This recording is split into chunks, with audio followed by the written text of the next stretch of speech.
Mesdames et messieurs, bonjour. ñu ngi doon waxtaan avant ñuy ñëw ci écran bi on est le lundi 28 décembre quelques jours avant 2020 di dem donc on espère que dina dem ak jàmm yóbbaale ñoom coronavirus ak lot de catastrophe bi fi jot a am yëpp mu yem 2020 su ko defee ñu commencé 2021 bu neex en tout cas ñun moom la ñuy souhaité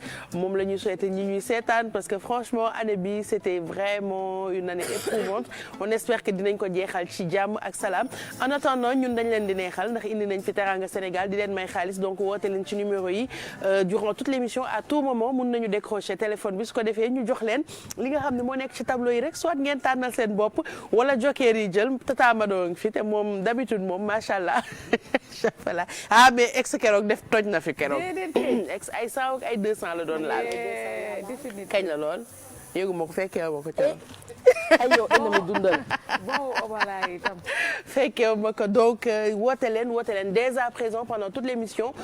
on a des choses à vous offrir yéen a ko moom pour neexal rek seen 2020 ak fête yi nga xamante ne moom mooy waaj a ñëw même bu fekkente ne en famille la ñu koy fêter sur ce plateau Mado mi ngi fii Awa Gueye Thioro mi ngi fii Mamadou Ndiaye ñoom ñëpp préparé leen ay sujets yoo xamante ne dinañ ko waxtaanee dans quelques instants mais Thioro ci actualité lay ñëw ak ñaari nit yu màgg yoo xamante ni kenn ki jógee na fii il y a 13 ans muy Serigne Saliou Mbacké keneen ki jógee fii samedi muy Yaboy Seyda Mariama Niass Thioro bonjour tey fàttaliku lay doon ak waxtaanee jigéen boo xamante ne marqué na Sénégal yëpp. Effectivement Bijou bonjour à toi bonjour à toute l'équipe bonjour également à ceux qui nous suivent un peu partout à travers le monde sur la télévision Futurs Médias j'ai pas envie de dire fàttaliku parce que damay bañ tonton Garmi dóor ma. ah moom du la lebal dara tey voilà dinañu ñëwaat un peu ci. Serigne Saliou Mbacké 13 ans après ana yan enseignement la ñu jàpp ci li nga xamante ne moom la fi bàyyi on va en parler tout à l'heure mais également on va parler de beneen jigéen boo xamante ni comme tey ni ko journaux yu bëri titré Alxuraan xam naa ni bu li Oustaz Assane ne bu doon jëmm dina jooy ndax ki nga xamante ne moom moo di Seyda Yaboy Mariama Niass ñëpp xam nañ taxawaay bi mu am ci wàllu diine mu dëddu samedi néewam jóge na fi niki démb ci Ndakaaru ñu fas yéene ko jébal boromam tey ca Kaolack gi nga xamante ni fa la njabootam yëpp nekk dinañ ko waxtaanee moom itam ci kanam tuuti incha allah. man de Thioro xam naa xale yu bëri yoo xamante ne ni mu defee alxuraan ak gëm ci seen dënn sax doo ko comprendre. ñoo xam ne ay ñooñu gën a ndaw mais waxtu bi leen raw ba pare dañuy sell boo xamante ne da ngay sax jaaxle am naa ci rak Adja kenn bi ma gisee yaa Seyda décédé dama ne wuy sama ndey sama rak ji ñàkk na ndax ñoom dañ ko limite jàppee comme seen maam comme seen yaay dem ba dañ koy fekki Kaolack ak fu nekk ñu nekk faak moom donc ñun ñëpp ñi ngi ñaan rek yàlla xiir ñu ci ñu mel ni moom ndax jigéen ju baax la woon ci kanam dinañ ko waxtaanee aussi sport athlétisme benn franco-sénégalais boo xamante ne moom mi ngi ci humanitaire ak association Solution Sénégal ak beneen décès aussi Mamadou Ndiaye ci sport bu journaliste bii di Doudou Diène waaw ci kanam dinañ waxtaanee loolu ak yow mais ce sera dans quelques instants mais Mado daf ñu fi indil ay conseils yu baax yoo xamante ne pour jigéenu weerul ñi la xam naa Pape Cheikh bu fi nekkoon dina ma ci nuyu waaye ne on fi tey donc du ma nuyu sama bopp on va parler de conseils pratiques pour femmes enceintes yi surtout ci période bi nga xamante ne seddaay bi commencé na dugg bu baax balaa nga ko yëg sax nga tëjoo sa fenêtre Mado li koy firndeel rek ma nettali leen loo xamante ne hors antenne am na ñoo xamante ne 1 2 3 rek dañuy sniffer mi ngi nii macha allah yore butéelam donc je pense que tey lu ñuy def yëpp dañ ko fi jagleel mais ci noonu rek ma nuyu mbokku téléspectateurs yi ak ñi ma bokkal plateau bi également comme ni ko Bijou waxee rek jot nañ seeti tey benn sage-femme boo xamante ne jox nañu ay conseils yoo xamante ne dina mën a dimbali ñi nga xamante ne moom ñoo di ces femmes enceintes là ci période de froid bi ñu nekk rawatina tamit Covid bi nga xamante ne def ci bokkaale Bijou. conseil pratique ak Mado bien-être la nana nekk ci seddaay bi femmes enceintes yi nu ñuy def surtout ak période bi nga xamante ne Covid bi mi ngi fi ba léegi donte amoon nañ cas yu wàññeeku dafay yéegaat xam naa point corona bi Thioro dina ci ñëw ci kanam mais Awa Gueye aussi moom indi na beneen jigéen woman of the week ki mu dem rencontrer mooy Ndeye Mary Ba courage tey moom dina jàll reportage bi cata ci dugg chaque semaine ñu lancé ko mais y a un couac qui fait que du jàll tey on croise les doigts Mary cat bi dina deñ tey nañ xoolal balaa bu ñuy jàllalee son du jour bi day génn saraxe suukar comme ça ñu mën a waxtaanee Ndeye Merry Ba mais ci fàttali rek moom lan lay def Awa. Ndeye Merry Ba Bijou Ndiaye di leen nuyu once again di nuyu téléspectateurs yi comme ni nga ko waxee rek every Monday ma jël benn dynamic woman bi nag moom macha allah foog naa am li anticipation bi dafa xaw a yàgg waaye tey dina jàll ki nga xam ne dafa am 16 years of experience of li nga xam ne mooy commerce li nga xam ne mooy jënd ak jaay ba yàlla def mu nekk société bu one of the biggest societies fii nii Sénégal nekk fa jigéen di fa diriger nag ay góor diriger fa ay jigéen waaye mu nekk kilifa foofu noonu fi nga xam ne mooy Sicap Bijou Ndiaye xam naa si kanam tuuti rek comme tey moom dina jàll parce que tey maak Mado ñoo bokk problème te ñoo bokk faute même fauteuil bi ñu toog so xam naa later femme enceinte ayo si sixième fois man def naa ñaata 3 xaw ma 4 non yow tu comptes en semaine moom en jour ngay compter moom yow semaine yi ngay compter moom en jour semaine bu ne mu war a ñëw day dem lii dafa yàgg de déedéet on croise les doigts nañ def non day jàll tey merci ce sera dans quelques instants comme ni ma ko doon waxee tout à l'heure Mamadou Ndiaye aussi en sport mi ngi ñuy waxtaanee benn athlète franco-sénégalais bu am solution ngir jàppale sénégalais yi ak tamit décès bu journaliste bi di Doudou Diène presse bi mun nañu wax ñàkk nañ monument Mamadou Ndiaye. waaw bonjour téléspectateurs yi nuyu naa leen bu baax ni nga ko waxee noonu la demee ci tiis boo xamante ni démb ci la ñu nekk comme gannaaw génn ko àddina yaa Seyda di ko ñaanal yàlla taas ñu ci barkeem yokk leeram presse bi tamit démb dañoo am benn décès boo xamante ni koo xamante ni monument la ci presse bi jamonoy RTS ba léegi nekk koo xamante ni référence la ci wàllu journalisme surtout sport moom Doudou Diène nekk dëkkoon fële ca Ndar gannaaw ba mu nekkoon di ci yeneen activités yu nga xamante ni diggante France ak Sénégal bindoon benn livre bu am solo ci lettre ouverte aux Sénégalais marqué woon bu baax ñenn ñi nga xamante ni aussi doon nañ ko suivre mais surtout di ko jaale Père Laye Diaw ci kanam dinañ ci ñëw waxtaanee jaar-jaaram ak surtout koo xamante ni mu nekkee woon référence ci wàllu domaine bi ñu nekk di domaine journalisme nañ waxtaanee aussi loo xamante ni jamonoy vacances la sportif yu bari ñi ngi dem jaabante di diggante Sénégal ak France ak wala yenn ci dëkk yi ñuy évoluer am na ci koo xamante ni ci mbirum athlétisme la mais moom initié ngir gën a jël benn initiative bu am solo am benn projet boo xamante daf ko bëgg a jagleel ndaw ñi actuellement ci week-end bi def na ko fële ca Thiès mu nekk lu am solo ci kanam dinañ ci ñëw ak benn découverte boo nga xamante ni am nañ ko ak athlète sénégalais franco-sénégalais bi nga xamante ni mi ngi commencé am taxawaay fële ca France. ci kanam lay doon ak Mamadou Ndiaye Sophie aussi mi ngi fii di ñu préparer toujours plat de fête yi parce que Noël bu jàllee dañuy fêter fin d'année fii ci Sénégal ak fépp ci àdduna bi donc mi ngi ñu préparer beneen plat boo xamante ne mun nañ ko proposer ci jour de l'an bi mais ci kanam la ñu nar a waxtaan ak moom donc sujet yi yëpp moo leen di xaar fii ak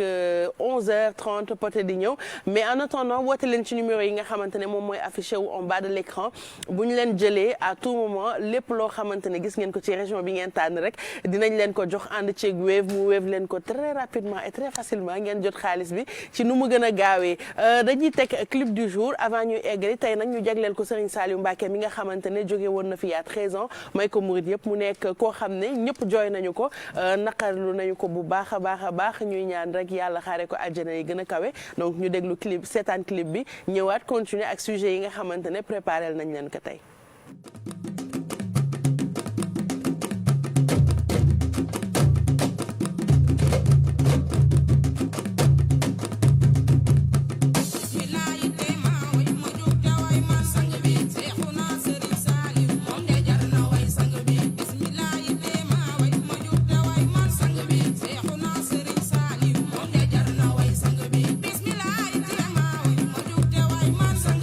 Seexuna Sëriñ Saaliw moom de jar na way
voilà donc son boo xam ne may nañ ko murit yëpp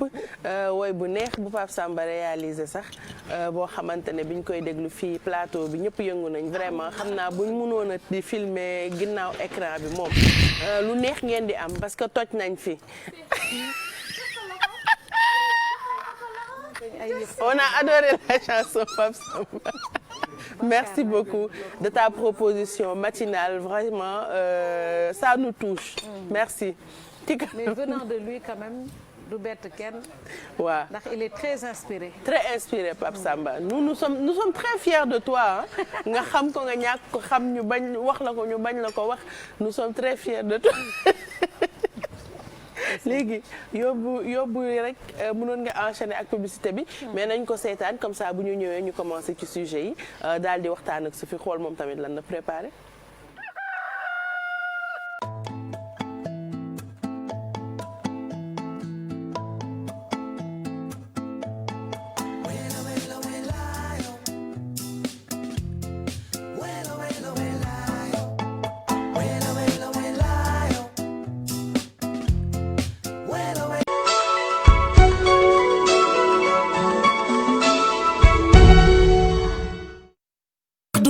Ku weddi laaj Orange Money. Du nouveau avec Orange Money. Désormais, vous pouvez ouvrir ou déplafonner votre compte en toute tranquillité à partir de votre application Orange Money. Il vous suffit de la télécharger sur l'App Store ou le Play Store et de suivre les étapes indiquées. Et jusqu'au 5 janvier, Orange Money vous rembourse les frais de votre première transaction. Rendez-vous dès maintenant sur l'application Orange Money. Orange Money, moom rekk la.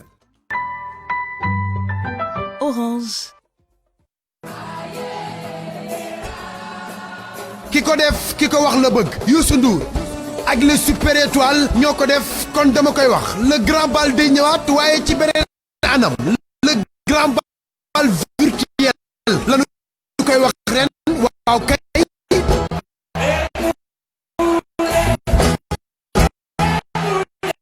ndax ren rang jënd billet amul dajale mbooloo amul li ko waral moom mooy coronavirus nga xam ni Youssou tayiwul benn yoon ci dañu ci sensibiliser Youssou nag nee na du leen bàyyi benn yoon ngeen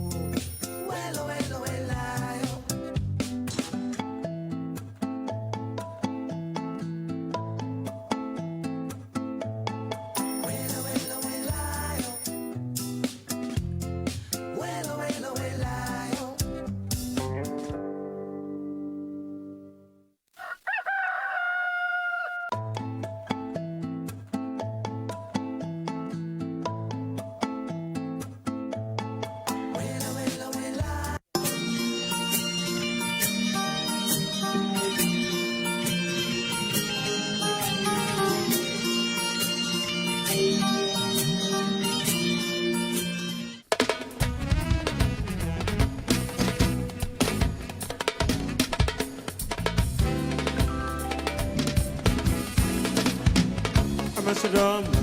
war nga ko teral ba mu màgg di jëndëri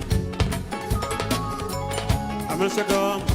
war nga ko teral ba mu màgg di jëndëri moo gën nga sonal mu wéy bés dina am yow da nga wi mbaa di nga jooy ani baay ani baay ani baay ani baay ba amal sa doom war nga ko teral ba mu màgg di jëndëri yaa jur sa doom war nga ko teral ba mu màgg di jëndëri moo gën nga sonal mu wéy si mbedd mi ba mu yelwa ko romb naan kii kuy baayam ani baayam ani baayam ani baay ba yee ñun ñooy xaritu xale yee dañoo fonk war nga ko teral ba mu màgg di jëndëri soo yaree sa doom war nga ko teral ba mu màgg di jëndëri moo gën nga sonal bu wéy di jëndëri daa di nga doon daa di nga wéy ani baayam ani baayam ani baayam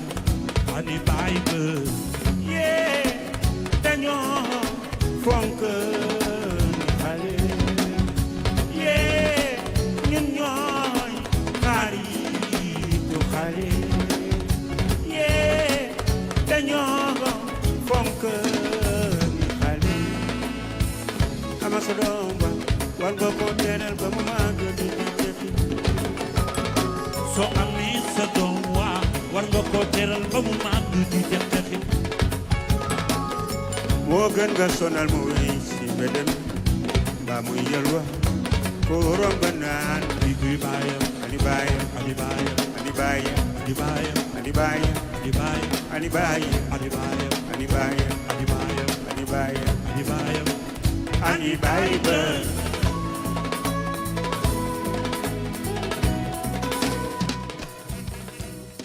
yow ëllëg ci biir bu kenn ni waaw ñun suñu maam yi ànduñu woon yow ëllëg ci biir bu kenn ni waaw ñun suñu doom yi ànduñu woon yërëm leen jigéen waaw yërëm leen jigéen yërëm leen yërëm ma leen xam naa nag bu ma décidé woon lancé wu ci chanson bi yéen di ngeen jënd sax ndax da ngeen maa bëgg ak sunu waa kër dinaa jaay ay 20 CD au moins. ce qui me fait plaisir mooy phrase bi nga wax c'est très important yéen di ngeen jënd ndax da ngeen maa bëgg waaw waaye du ñu jënd ngir way non way bi kañ moom dama laa bëgg way bi kañ du tax ngeen jënd moom kay xam naa yéen a jënd ak sunu waa kër mu nekk 20 CD waaw waaye way wi taxul ngeen defalee ma ko way yombul Sophie bi ngi ci ginnaaw am na lu ñuy préparel tey ma xool lan la sañ sa tey ñaw tey bu la def waa Sophie ku la tuuse damaa yëg succès yëg nga succès nag Sophie li Pape Cheikh di wax maa ngi koy bëgg a gëm non madame si temps yi damaa yëg succès nag Sophie chaque jour ak bi ngay sañse chaque jour dama dajji paquet bu bees war naa mën a yëg succès nag Sophie waaw war ngaa mën a yëg succès waaw Mado ndax tubaab fakkaat la sama catu làmmi nag sama xaala xiina ayca Mado waxal Sophie Mado waxal tubaab yi mënutu luñ la de mënuñu la de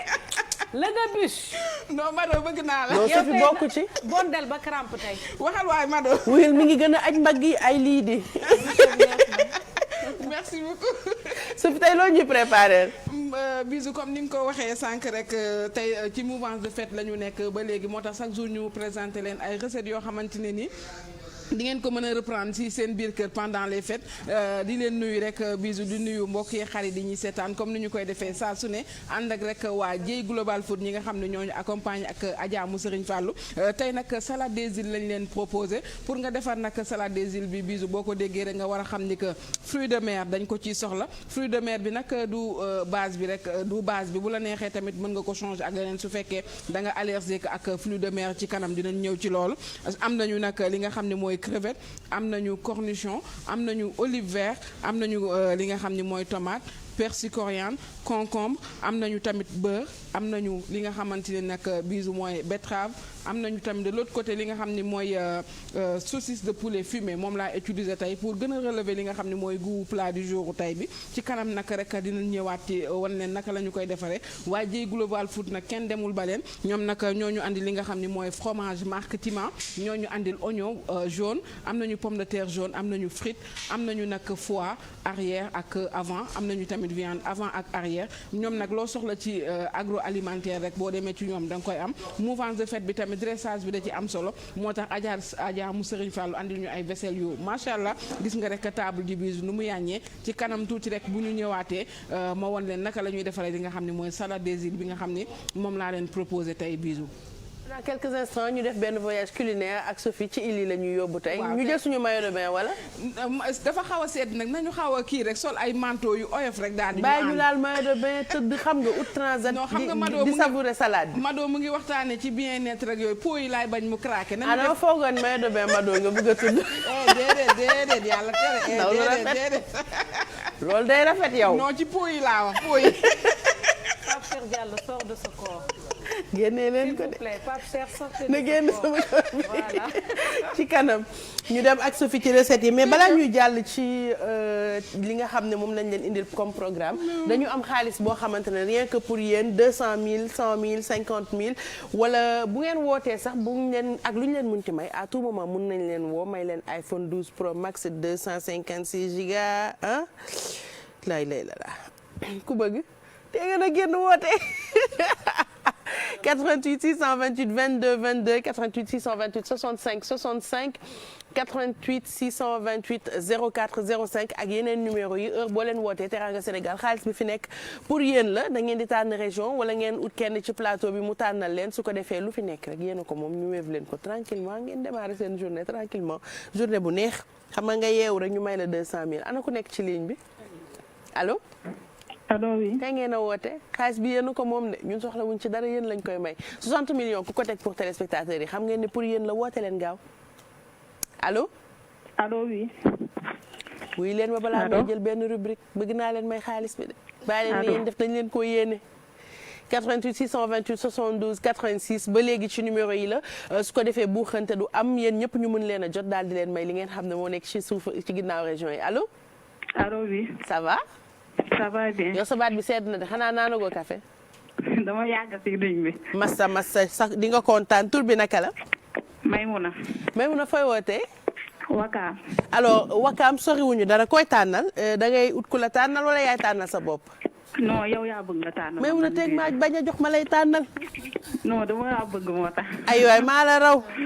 ay waay fu 500000 yi ne waay. envoyé message Instagram fu ne mais gisaguma retour. en parlant d'Instagram. ma joxe message bi mu jàll barki Rasulullah bëgg naa leen a répondre j'essaie de répondre à 10 messages par jour. mais xoolal message yi ñëw di ñëw yéen ñi envoyé yëpp merci je vous aime très fort dinaa essayer répondre ñëpp mais parfois c'est chaud quoi te yónnee waat ma naa répondre dégg nga. waaw d'accord. 500000 bi fu mu nekk mon ami mon frère def ma signe fu 500000 bi nekk ma tëjal ko may mun a kii damaa bëgg mu am lu bëri. mon ami mon frère waxal nga yëkkati ay loxo rek ñu tànn ban région may mun a. tànn Kaffrine. Kaffrine nga bëgg ah. waaw. ñu dem. bismillah Kaffrine. Mado bul wéeru da ngaa rafet bàyyil ñu lay gis taxawal ñu lay xool sa kanam bi c'est beau à voir le matin comme ça fait plaisir non garaawul tànn na Kaffrine ba pare where is Kaffrine voilà mon ami mon frère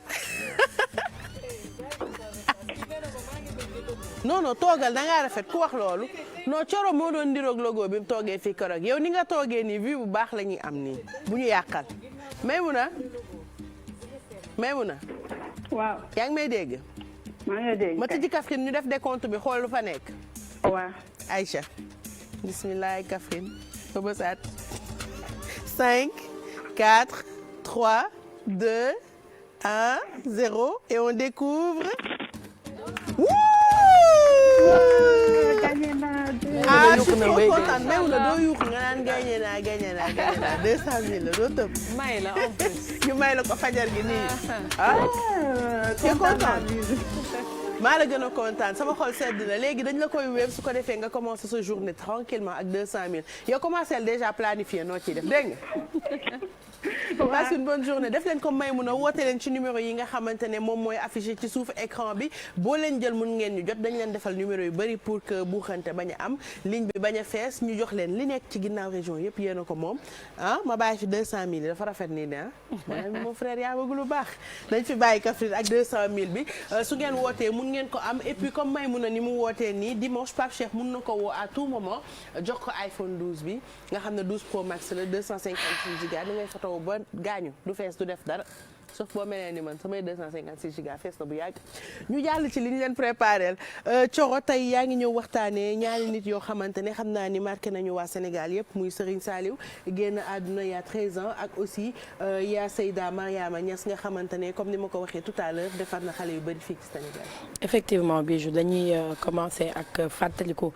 ki nga xamante ne moom moo di Serigne Saliou Mbacké nga xam ne bi mu dëddoo àdduna ak léegi am na 13 ans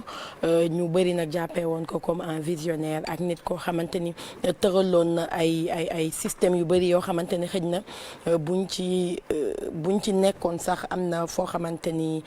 sur le plan économique wala sur le plan social dinañ ko dépasser mën nañu xool juste benn élément boo xamante ni defar nañ ko vite fait ak Pape Samba bu ñu paree ñu dellu soit ci plateau bi.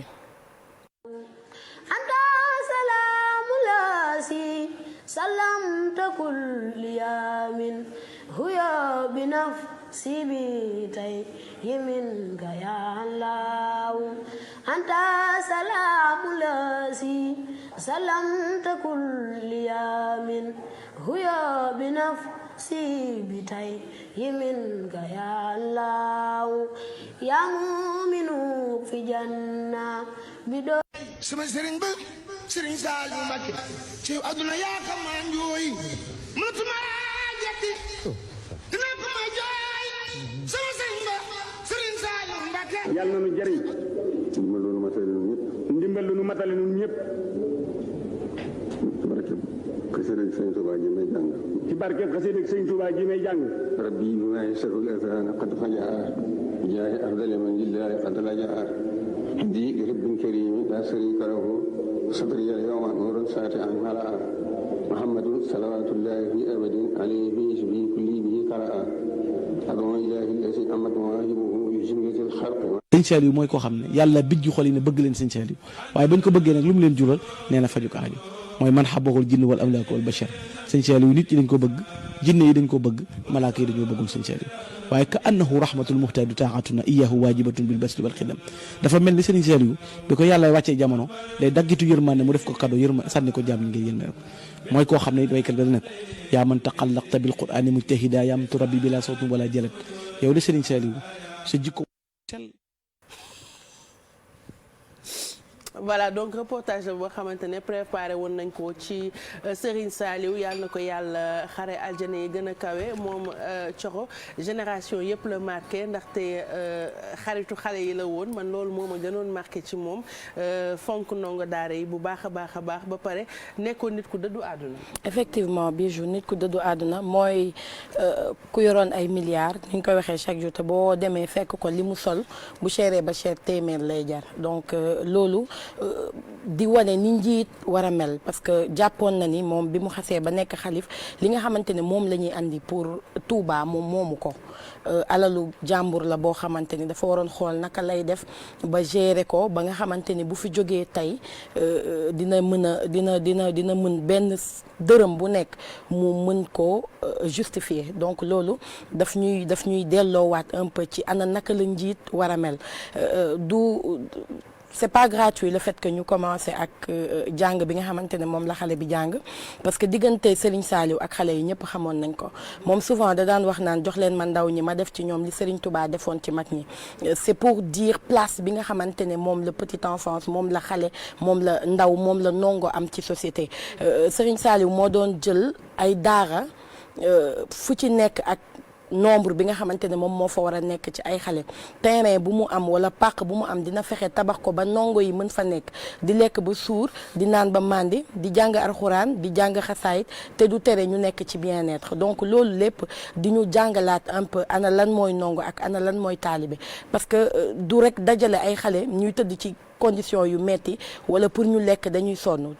avec Serigne Saliou c'était vraiment pas le cas xam nañu ay taalibeem yu nga xamante ne yu mag lañ yoo xamante ni dañu daan góorgóorlu saa su nekk di jëf ci li nga xamante ne moom la ñuy jox ndongo yi am na ñoo xamante ne lépp lu jëm ci wàllu keccax par exemple ñoom ñoo ko daan gérer parce que dafa doon wax keccax ngëneel yi nga xamante ne moom moo ci nekk ferñeent yi ci nekk ak xale yi buñ ko dee jëfandikoo lu baax li nga xamante ne moom lañ ciy am donc lépp lu mu mas a am fexe na ba delloo ko ci ndaw ñi loolu c'est tellement important la preuve tey bëri na ay ndaw yoo xamante ne moo xam ci lu ñu ci milieu bu ñu mën a nekk ak ci lu ñuy mën a yëngu boo demee da ngay xam ne ñii xëj na ay taalibe Serigne Saliou lañ wala jaar nañ ci loxo Serigne Saliou wala topp nañ ay enseignement am wala quelque chose comme ça leneen loo xamante ne saa su nekk daf ci daan soññe bokk na ci wàllu agriculture mbay mi tey xam nañ ni Xelcom bi ko Serigne Saliou di sas melul woon nii mu mel tey liñ naan tey Xelcom neex na dem bu njëkk tu prenais des heures voire toute une journée pour àgg moom ci tool yi nga xamante ne daaw fa xaar kenn dafa daan jiitu nekk ci liggéey bi ku ñëw moom mu ngi ci ku ñëwul moom mu ngi ci donc loolu di wane un peu Pastef ak pas-pas bi nga xamante ne moom la kilifa war a am moom la njiit war a am mais ni nga xamante ne noonu la fonkee woon mbay xëj na lim ci yónnee woon yépp sax buñ ko toppoon comme ni mu waree heure bii lépp lu ñuy wax ci wàllu autosuffisance alimentaire am na bu yàgg parce que Serigne Saliou ñu ngi fàttali ko biñ ko waree jox toolu Xelcom yi am na ay organisation ci àdduna bi yoo xamante ne jàppoon nañ ni du yëfi nit ñu jël lu toll noonu ci ay hectares di ko jox benn doomu aadama tey gis nañu Xelcom bu ñuy bay bu ñuy góob ak yeneen ak yeneen ñi nga xam ne taalibe yi noonu la ci àndee ak Pastef Xelcom boo fa àggee 7 heures liggéey bi jeex na donc booy dem Xelcom da ngay teel a dem da ngay dem fanaani parce que ndongo yi bu ñu xasee ba àgg ñoom ci liggéey bi la ñuy nekk boo fa àggee 7 heures dootoo fa fekk dara donc yooyu noonu yëpp nekk ay njàngale yoo xamante ne Serigne Saliou daf ko jàngale ci pédagogie bi war parce que pédagogie weesootul balaa ngay def dara yow nga jiitu ci ba pare tey kenn mënul wax Serigne Saliou quand même te doo wax digganteem ak Cheikh Béthio parce que ku ne xam nga seen relation ñoom ñaar ni mu demee 1946 ba léegi mu jàngal ko cant jàngal ko rendi bernde ak yeneen ak yeneen ak yeneen jàngal ko ay taalibeem naka la ñuy def ba mën a jëf ci ndongo yi jàngal ko ay taalibeem naka la ñuy def pour parce que tey da ngay dégg ñu bëri ñoo xam te ne dañ naan la Serigne Touba mais dañ naan la man Serigne Saliou laa xam parce que moom laa jamonoon teel comme pour dire enseignement yu bëree tey ni àdduna di doxee ni Sénégal di doxee ni réew mi di doxee lépp Serigne Saliou daf ko def ci bi muy nekk xalifa ñu fàttali ne moom moo nekkoon xalifa bu mujj ci doomu Serigne Touba yi ginnaaw moom la sëti soog a ñëw comme ni ko tey suñu yenn naataango xëyee jour vendredi la nekk xalif jour vendredi la dëddu yooyu yëpp am ay misaal yoo xamante ni dañ ko ciy def mais lii ci gën a am importance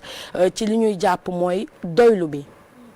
parce que encore une fois moom dañ daan wax naan day yor ay milliards te këram yenn saa yi mu am soxla yoo xam ne du ko mën a faj parce que jàpp na ni xaalis bi moomu ko yooyu tey day baax képp kuy jiite moo xam ñaari nit sax nga jiite nga mën ci jànge xam ana ban taxawaay la kilifa war a am liñ naan buñ la jiitalee dangaa war a doon royukaay yooyu yëpp ay mbir la yoo xamante ne ay nit yu mel ni Serigne Saliou jàngale nañ ko ba dëddu donc comme on dit on espère juste que enseignement bi nga xamante ne yëpp moom la fi bàyyi sur le plan économique sur le plan social sur le plan culturel sur le plan religieux yooyu yëpp ñun dinañ ci mën a jàngee téere ci ay leçons parce que c'est tellement important ba nga xam ne et puis fi jamono bi toll richesse bi Sénégal gën a am bokk na ci diine bu ñu boolee nag toutes les religions confondues richesse su Sénégal tey bokk na ci diine la preuve li nga xamante ne Pape Cheikh naan da nga am fond Coro 10 minutes yaa ngi wax rek ñu lay déglu ngay dem rek sëñ Saliou xam naa ne boo bëggee wax ci moom lépp ah on va faire une émission te defalul yaa Seyda femme enceinte yi dañoo war a jàll di moom amul saraxe sax ok day jàll tey lu ngeen ñaan ci bés bi day am xam nga Serigne Saliou moom yaakaar naa tey buñ ko doon waxtaanee Coro li mu def yëpp œuvre mënuñu ko tënk sax ci benn émission waxuma la ci benn rubrique xam naa ni buñ ko doon waxtaanee tey journée bi yëpp la ñuy jël waxtaanee li nga xam ne moom la fi jox ci domaine bu nekk dafa servir d'exemple amul domaine tey booy jël te Serigne Saliou wanu la nan ngay defee fan ngay tegee sa tànk. xam naa ay chrétiens yoo xam ne sax dañuy waat ci turam. en fait nit yi dafa am dañuy jël ay kii taf ko ci Serigne Saliou nit yi dañu ko bëggoon bëgg boo xamante ne bi mu décédé sax pour nit yi yëgle décès bi c'était un problème en fait pour wax nit ñi que Serigne Saliou génn na àdduna ku ci nekk da nga koy yëg di ko nëbbu sa morom parce que doo xam ban réaction la nit ki nar a am ndax amour bi nga xamante ne waa Sénégal yëpp ak àdduna bi amoon nañu ko envers moom xanaa nekkoon kilifa ndaw ñi rek te li ñu ciy wax rek mooy lan la ñu war a mën a tënk ci jaar-jaaram ni mu jot a jaar ci àddina ndaw ñu fonkoon ko lan lañ ci war a mën a jàngale comme li ñu njiite rek mooy yàlla nañu yàlla may fayal suñu mag ñi ndaxte chaque jour comme ni ko Coro waxee njiit yombul bu la ko kilifa defee li ñuy gën a gis ci njiit ñëpp ñoo xam ne kilifa diine lañu seen humilité dafa nekk lu am solo loo xamante ne jàngale la bu ñuy wane la ci àddina que ni fii rien est éternel. c'est clair waaw da ngay gis ni passage la mais seen passage boobu nag di góorgóorlu nañu ba def dara ci ñaari nit wala ñetti nit di topp seen ginnaaw loo xamante ne gis nga ko 13 ans après ba fii ba 100 ans après nañu rappelé wu ci ainsi de suite pour ñeneen ak ñeneen ak ñeneen donc loolu lañ ci ban jàngat lañ ci war a mën a am ñun en tant que ndaw ci yoon yi nga xam ne moom lañ fi def ci domaine yi fi àddina mooy mbiru champs yi nga xam ne am na tool yi nga xam ne am na ko hectares yi nga xam ne am na ko ci sur le plan économie lan la ci réew mi war a mën a jàngatee ba mën a gën a jëm ci kanam te loolu rek moo leen ñoroon jàngale mais surtout liggéey te loolu am na solo. loo xamante ne dafa wax lu am solo bu ñu la jiitalee da ngaa war a doon royukaay yaakaar naa ni Serigne Saliou doon na royukaay ba faaw. te chaque année dinañ ko gën di fàttaliku Coro. incha allah ñu dem ci Yaba Seyda moom it beneen jigéen boo xamante ne royukaay la teg école di fa jàngale jël diine jiital ko ci dënnu xale yi ba nga xamante ne man en tout cas sama rakk yi ma fa xam ñu dem fa de waxtu du leen raw xale yi sell nañ yaru nañ ba pare bokkuñu xale 2.0 yi nga xamante ne ñoom la ñu tollool jamono loolu yëpp yaa Seyda dafa participer ci seen éducation bu baax a baax moom Mariane Siva ndeysaan. effectivement yaa Seyda Mariama Niass ñëpp xam nañ taxawaay bi mu am ci wàllu diine bijou parce que déjà xaw ma naka laa ko mën a waxee mais dafa ne diine genre c'est vrai góor ak jigéen ñëpp ñoo koy pratiquer mais souvent da ngay xool rek même boo demee ci kër yi li ci ëpp góor ñi ñooy gën a farlu ci diine. c'est pas que jigéen ñi duñu farlu mais yenn saa yi diine bi dafay ñëw au second plan xaw ma ndax comprendre ngeen. xam ma bëgg wax. tey par exemple waxtu julli bu jotee tombeek jigéen bi di togg li ci ëpp jigéen bi day togg ba pare. soog a sangu julli par contre góor bi amul benn contrainte li ci ëpp. donc yooyu noonu yëpp jigéen yu mel ni Seyda Mariama Niass dafa tax ñun ñu xam ni c'est pas des choses qui tiennent la roue en fait donc du loo xamante ni noonu la war a demee lu mën a am diine dafa war a jiitu donc tey moom mu taxawal ay école moom foo ko mas a fekk loo mas a gis mu yor ci loxoom bu laajte xamal ni li mu yor téere alxuraan la parce que ñun ñëpp loolu lañ ko ràññeewee téere alxuraan ak kurus xale yi nga xamante ne comme bijou laa di la ñu xam ñuy dem ci ñoom ñun ñëpp xam nañ am nañu xarit wala ñu am mbokk boo xamante ne day dem ci moom jege ko mais mooy li Mamadou Ndiaye doon wax sànq ci Serigne Saliou ñëwaat ci humilité bi parce que da nga daan gis man am naa ay xarit yoo xam ne bu ñu demee ci moom da ngay gis ni mu jaxasoowee ak ñoom dañuy dem ba li muy lekk ñoom ñoo koy defar di ko jox mu koy lekk sans arrière pensée nekk ay xale yoo xamante ni daf leen yar ñii màggandoo ci ay keppaaram ak yooyu noonu bi mu dëddoo ñun ñëpp liñ doon xalaat mooy naka la xale mi di def jàngal jigéen ñi sell jàngal leen yiiw jàngal leen baax jàngal leen yar c'est pas évident ci fii am na lenn loo xamante ne daf ma gën a marqué ci moom je sais pas xoolu ngeen ci tolluwaayam ak li mu def yëpp macha allah mais femme bu mënul woon def bruit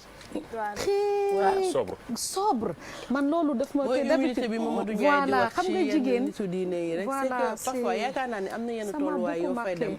boo fa yeggee lay dara dootu la effectivement loolu ngay xamee ni daara dafa am solo nit di fa jaar parce que am na yu bare yoo xamante ne valeur yu mu lay inculquer comme li ngeen di wax mooy humilité bi ngay wax ba pare dara du fees ci sa bët tubaar fakal la donc je pense mooy li ñu naan seuls les tonneaux vides font du bruit xam nga ñii nga xamante ni naka laa ko mën a waxee lu dul yàlla ñoru leen daraay àdduna en fait du leen fëkk wala quelque chose comme ça donc moom tamit génn àddunaam nekk loo xamante ne lu brusque la lu ñu xaarul woon la lenn moo ma marqué ñi ngi filmé benn vidéo genre quelques minutes avant muy génn àdduna mu woo sa tami ne leen nañ ko jàng alxuraan dama toog may ñaan ma ne yàlla ñu yàlla may ba ñu mën a amiin doy dina di ma gisee loolu rek laa ñaan avant en fait veille bi muy gaañu c'était son anniversaire donc xale yi dañ ko defal leneen aussi lu ma marqué xam nga d'habitude maanaam bu faatu amee xale yi duñ ci bàyyi xel trop je sais pas ndax mais xool leen vidéo bi ñuy wane bi ñuy am na benn vidéo en direct bu ñuy def mais nga gis ay tout tànk xale yu am 5 ans foo tollu dégg seen yuuxu ñuy jooy di naan yaay doon tamit mu nekk lu ma marqué parce que d'habitude faat dee nañ ma jégal ci kàddu bi voilà du marqué xale mais ñoom waaw xam nga ki lay yar ki lay tette ki lay préparé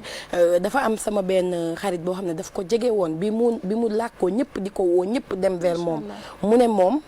xam na li koy yaay booy defal xam na mooy kan donc moom du saalit c'est pour dire un peu ci yar bi ci ni mu leen di préparer ci ñu mën a dékku bépp événement boo xamante ne xew na donc yooyu noonu yëpp dañuy ñaan comme Bijou a dit xëy na mel ni ñoom moom mën na jafe lool mais au moins enseignement yi ñu fi bàyyi digle yi ñu fi bàyyi ñu mën ci teg un peu suñu tànk ba mën a joy waaw mën a jubbantiku un peu parce que comme ni ñuy wax ay yëfi nit day am ak ay yëfi xale ni nga ko waxee sànq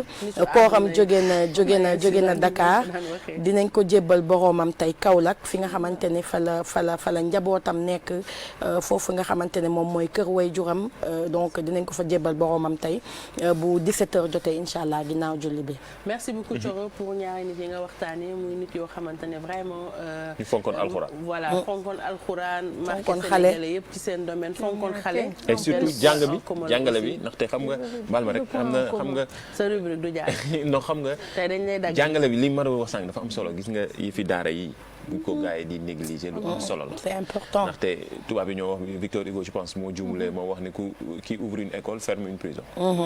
boo ubbee école tëj ay prison wallaahi wala tëj prison te loolu rek am na solo ci ndaw xam na dafa am solo ci xale bu am 7 ans 8 ans ba voilà mooy comme on dit c'est des vierges voilà la nga ci def rek nekk ci njàng ndaxte loolu dafay projeté directement mën nañu wax entre guillemets futuru ndaw bi wala futuru ëllëgu réew mi même bu fekkee benn nit nga jàngal jàppal ni defar nga dara ci société bi rawatina nga def ko ay ndaw ñu baree ma gën ko fonk dafa am ku mu jàngal bu bari ma jege ko lool moo tax nag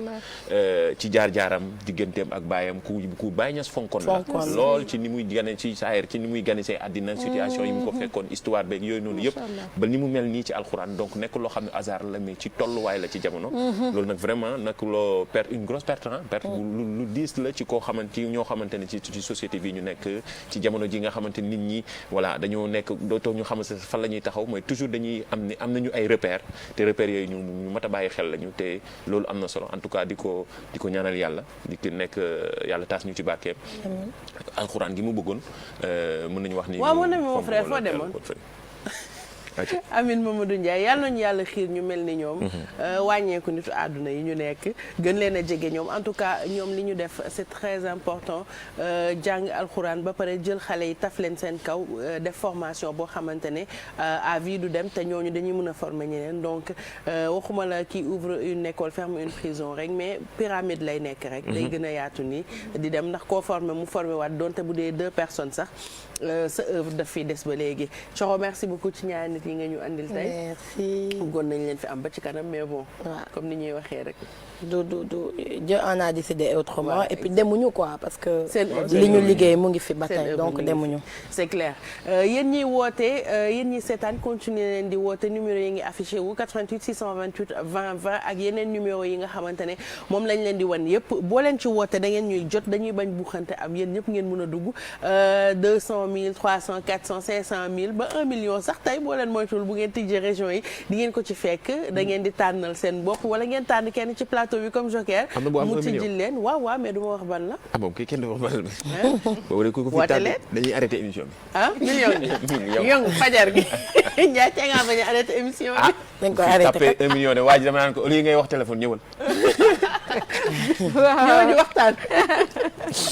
waaw da nga naan bu ko kenn wéev. bu ko kenn wéev kay. aar leen ma ak wéev yi ñëw na la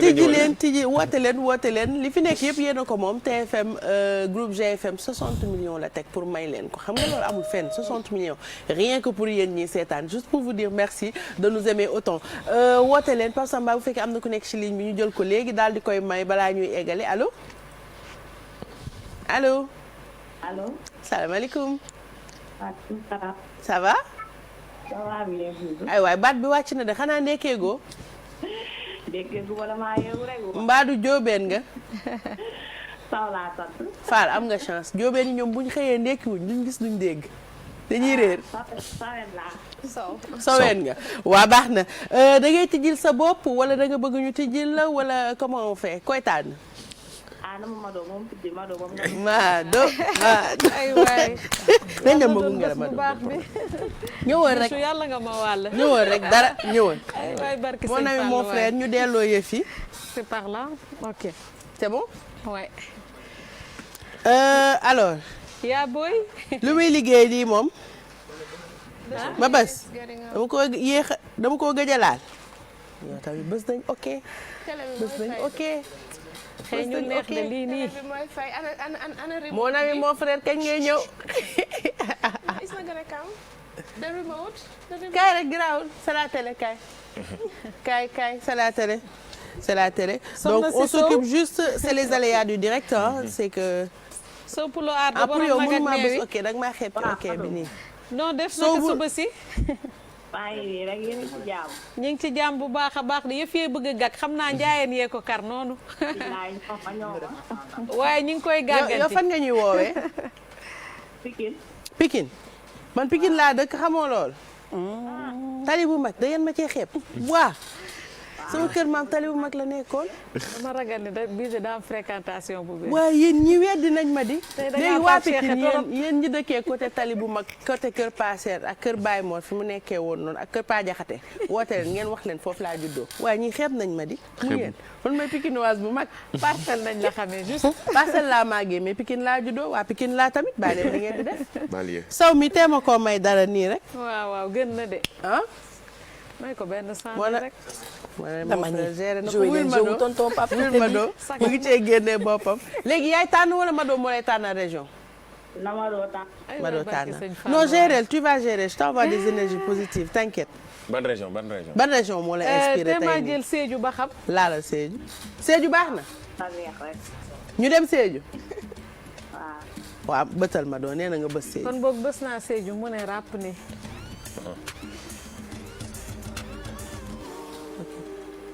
alors Sédhiou lu muy joxe dans quelques instants ñu xam ko xam naa Pape bu fi nekkoon defal leen gisaani ndax moom daa commencé seet fan yi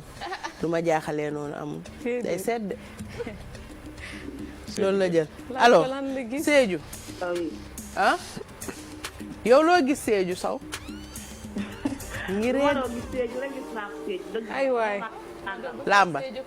kon boobu ma lamba Sédhiou naan. waaw Mado lu la yóbbu Sédhiou. moo ma jaaxal 5 4 3 2 1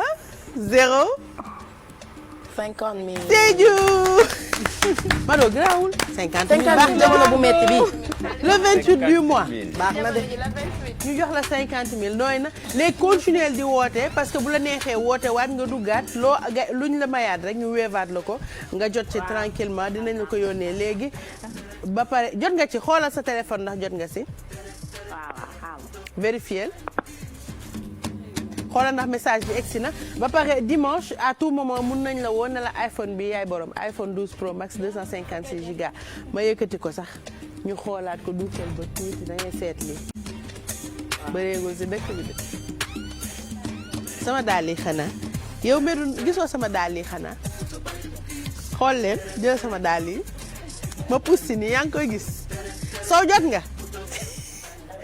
déedéet moom laay. ah. Touré Tienda. waaw ñëw na pour les waaw chaussures merci. message bi ñëw na liiral ma message bi may dégg. vous avez recevé 50 000 de l'eau Teranga Sénégal. bravo bravo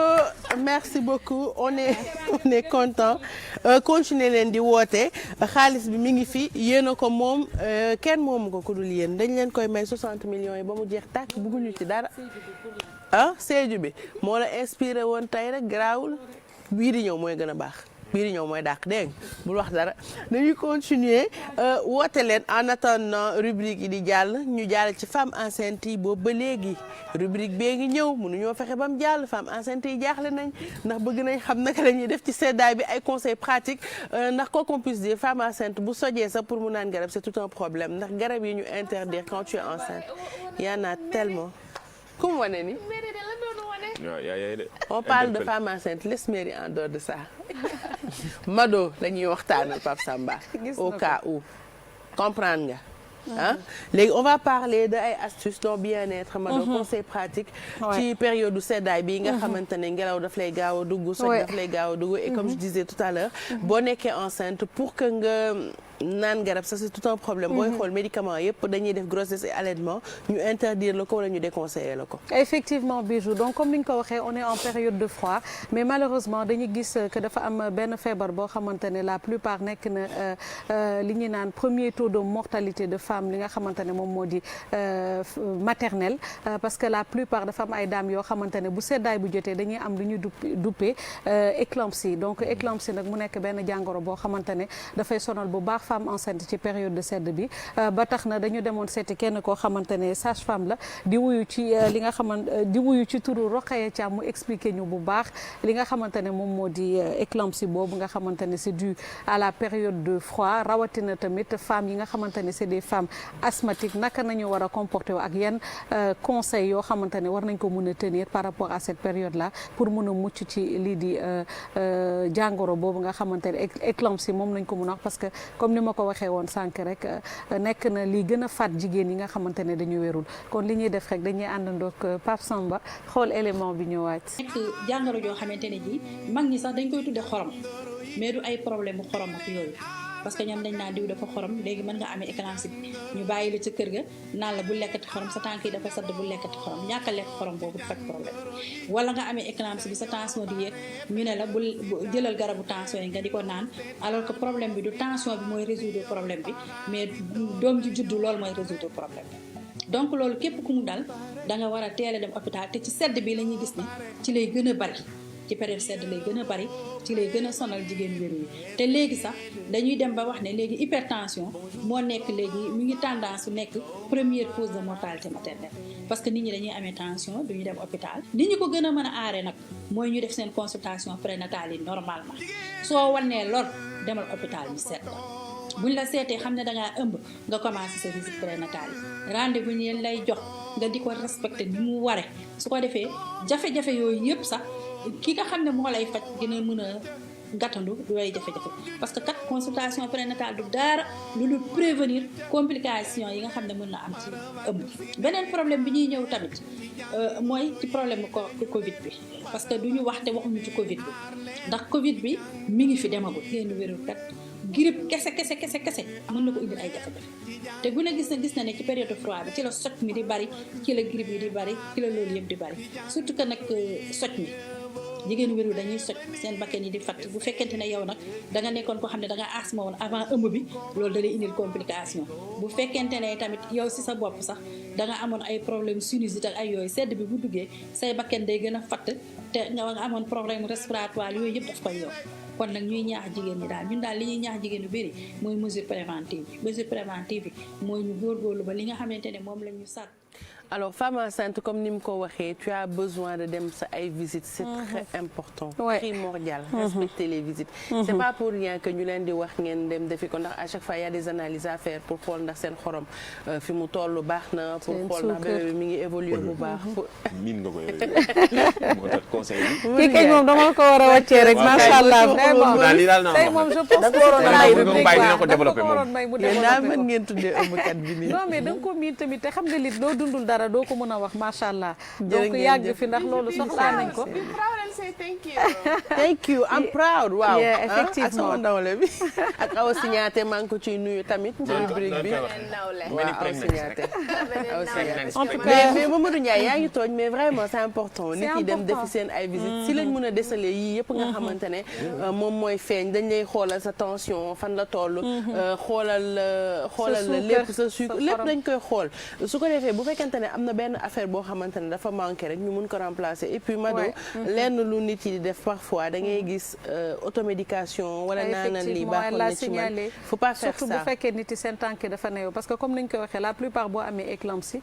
li ëpp da ngay gis ki saay ay gonflement des pieds sa tànk di sadd wala di neew yi donc nag léeg-léeg nit yi dañ lay conseiller naan la jëlal xob bi boo ko baxalee nga naan ko wala nga jël li nga xamante ne moom moo di garabu tension alors que ça n'a rien à voir moo tax lu ne mel bu la dalee rek la plupart da nga war a dem seeti ki nga xamante ne xelam da ci màcc muy soit c'est gynécologue wala sage-femme bi nga xamante ne moom moo lay seet donc comme moom ni mu ko waxee bii ju wax ko ñu gën ko dëggal rek mooy consultation yi il faut que nit yi di ko respecter bu baax a baax parce que loolu moom moo lay dimbali prévenir lépp loo xamante ne moom moo di problème boo nar a am dina ko mën a kar jàppale la ba nga xamante ne doo mën a ci am benn problème donc ba pare am na ñenn ñoo xamante ne la plupart dinañ am ay douleurs yoo xamante ne méttitu bopp da leen di dal et que wax nañ ko n'importe quel garab boo ko waruloo ko naan donc sur ce da nga war a dem seeti li nga xamante ne moom moo di sa médecin boo amee saignement aussi na nga dem seeti li nga xamante ne moom moo di sa médecin parce que war na la mun a c'est-à-dire que pharmacien daal miinal médecin bi rek yow miinal médecin bi bu yeboo rek ñu amee la di la toog di la wax quoi que ce soit fii ñëw dugg na fi génn fi mais lu la jaaxal demal ci sa médecin c'est ça moom rek moo la war a mën a conseiller lan nga mën a jël lan nga mënul jël mënuloo def directement jël benn médicament rek naan parce que jigoon na te malheureusement nag Dakar daf fi bare Sénégal comme ni mu koy waxee 1 2 3 ñu ne la baxalal naan waaw baxal naan xob yooyu naan dafa grave baaxul dafa fort because yow xëy na parce que yaram bu nekk dafa am benn quantity of stuff boo xam ne da nga ko war a am coro baal nañ la léegi nga toll ci yow concerné wu leen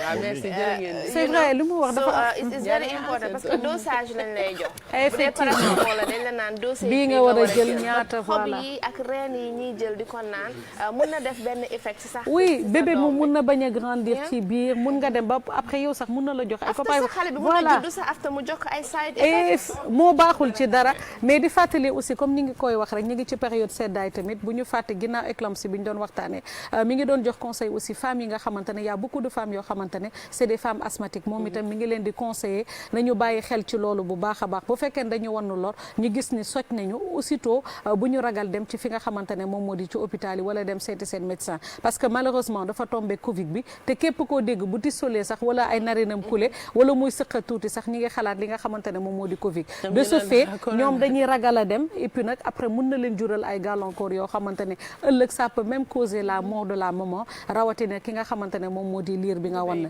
donc je pense que c'est très important ci tënk rek mooy ci seddaay bi ñu nekk ne nit yi dem seeti wala jigéen yi wan na lor yi nañu faral déjà sax di couvrir sax surtout ces femmes là parce qu'elle a insisté mooy ñi nga xamante ne dañu asthmatique nañu gën a fonk li di couvrir seen yaram di moytu bu baax di sol lu dis elle a vraiment insisté sur ça waaye li ci gën daal mooy bu la dara dalee rek na nga dew seeti ki nga xamante ne moom moo di sa gynéco et puis boo dina la xëyee mun a sa yaram sax demal si médecin bi on parle am na ñoo xamante ne tamit y a un problème mënuñu am accès ci médecin très facilement parce que ñi ngi ci nekkuñu biir Dakar Sénégal yamul Dakar comme Pape Cheikh ni mu koy waxee ñi ngi ci région yi ñi ngi ci dëkk yoo village yoo xamante ne nii pour nga egg ci médecin bi tey di nga yàgg ci yoon bi yàgg boo xam ne tu préfères bañ a dem am na application bu ñu def jox ko bàjjanu gox yi muy application njureel jéem leen a rapproché wu ci seen ay bàjjanu gox ñoom bu fekkente ne am nañu ko médecin bi dina la mun a defal consultation à distance avec l'aide des bàjjanu gox su ko defee ñu mun leen a wax lan ak lan ngeen mun a def jigéen moom bu xasee nekk enceinte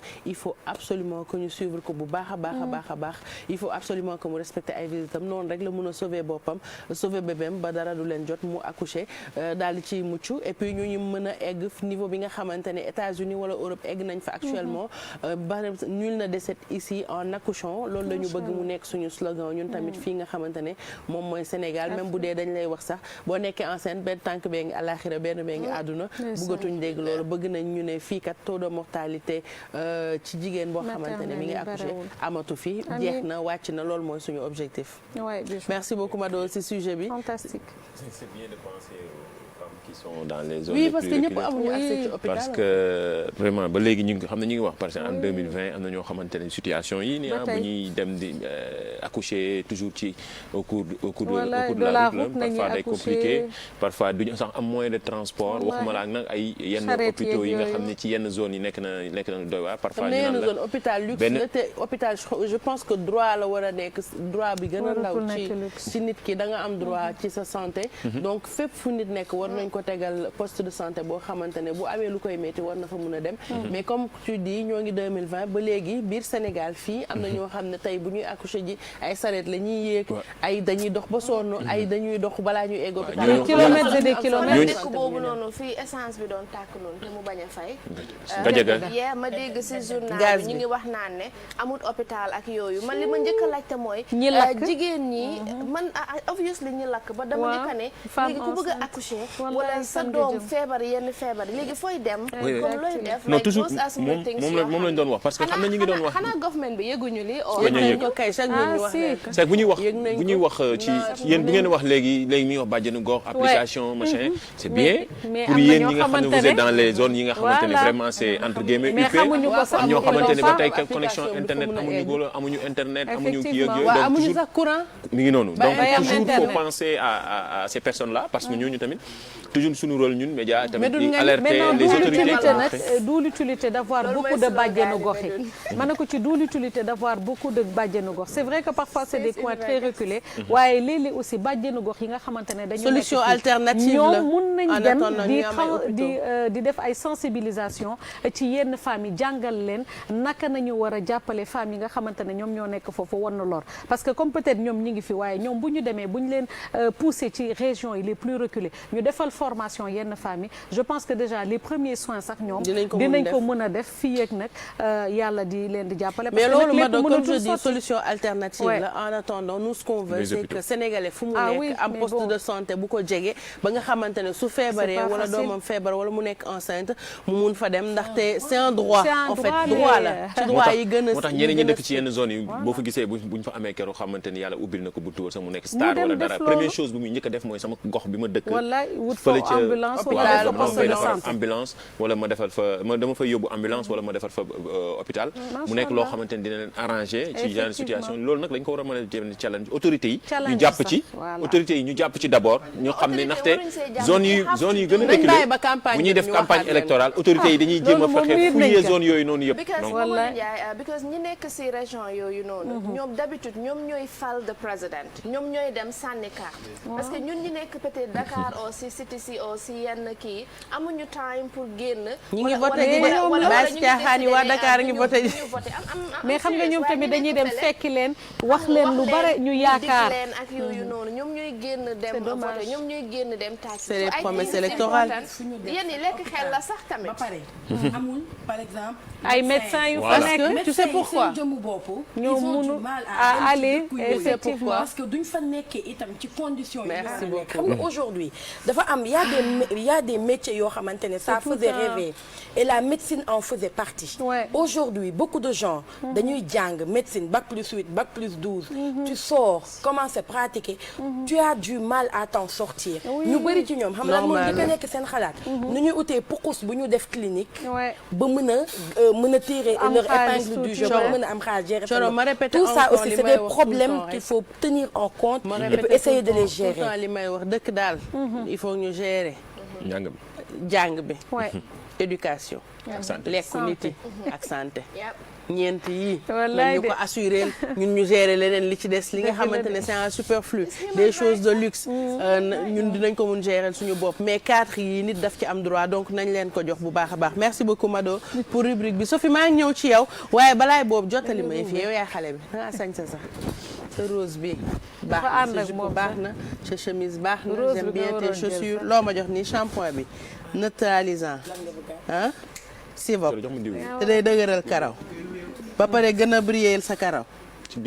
waay yow vitalisme góor yi nee nañ day wéef te wéef dafa xew ci jamono yéen testé ngeen si bopp bi dafa wéebal seen bopp yi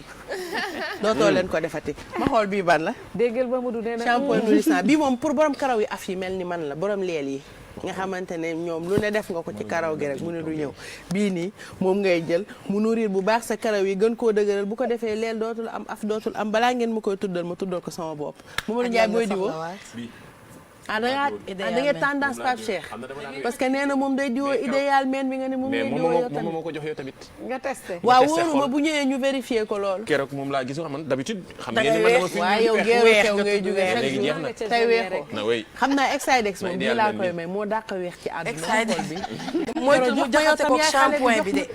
waa ex yi est-ce que xam nga ex dañ fee mës a def benn publicité mu jël shampoing ba diwoo ko yaram bi dëgër kanam gi yëpp ñaar ex di diwoo shampoing bi rek yow yaakaar ne diw la barki Rasulullah ex heure bu ñëwee gën a weex rek on n'a pas compris te boobu dañ ko ne may nañ la mu ne mais moom mais man su ma jàppee damay xub yow waxuma la xës de leneen moo la ci nar a fekk li ñu ex man dañ doon raam nekk ex shampoing ba la jàpp di léegi yow Exidex bu hydratant yi lañ lay jox comme yow tàmm nga weex ay didim ak ñoom seen pourtant bi hydratant na nag. waaw dina hydraté waaye dina niinal. dina niin comme kuy weex kañ da nga koy waaw wax nga dëgg jox ko ko bàcc bi. jox ko ko bàcc bi nii ma xool gën. léegi yii nii ni ma njaboot yi la xam naa sama genre yi ñoo koy jël bi nga xamante ne c'est au citron et c'est une grande bouteille ah. ñun ñi moytuwul nef waa ba tey waaw léegi ñun ñi moytuwul nef léegi maa ko wax léegi ñun bii la ñuy jël. man bii su maa ngi Nova citron bi ah. ma doo yow yëpp karaw yi la intéressé mais bii koko bati bi mooy pour Exidex parce que moom day baax ci moom yu xeeñ neex yi man moom. man mooy sama favorite. yow ban mooy sa bos. bii nii Awa Gueye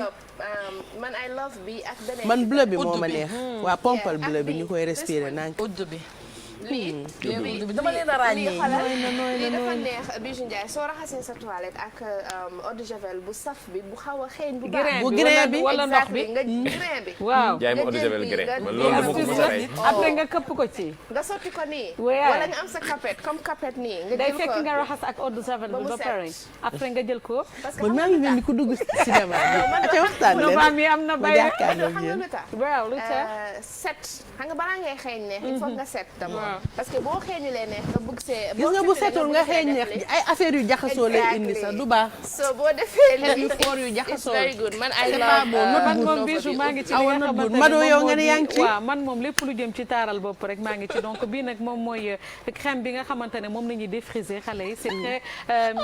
régulable mooy ñi nga xamante ne dañu amee peau sensible yow yaa ngi naan sa bopp dafa af mais bu fekkee ne sa peau en même temps dafa sensible mun nga utiliser défrisage bi nga xamante ne voilà du la yàqal sa karaw waaye nag bi ci dàq man gën a neex rek mooy bii nga xamante ne moom moo di Vitalis gel fixateur bi bii moom nee naa la boo ko ci collé day collé ñàpp dëgër këk kon nag ñi nga xamante ne amuñu moyen di dem jëndi gel yeneen yooyu nga xamante ne dafa jafe te xew ci jamono bii moom ku ko laal bés boo ko testé doo ko kon man mun naa jël bi pour maa la wax bi te yomb gi mu yomb ak njëriñ gi ci ne buñ ko waxoon fii liñ naan dafa fees bay tuur. Mado mën na edge control te du. waaw xam nga def sa lees nga. nga collé ko moom lay wax ñàpp.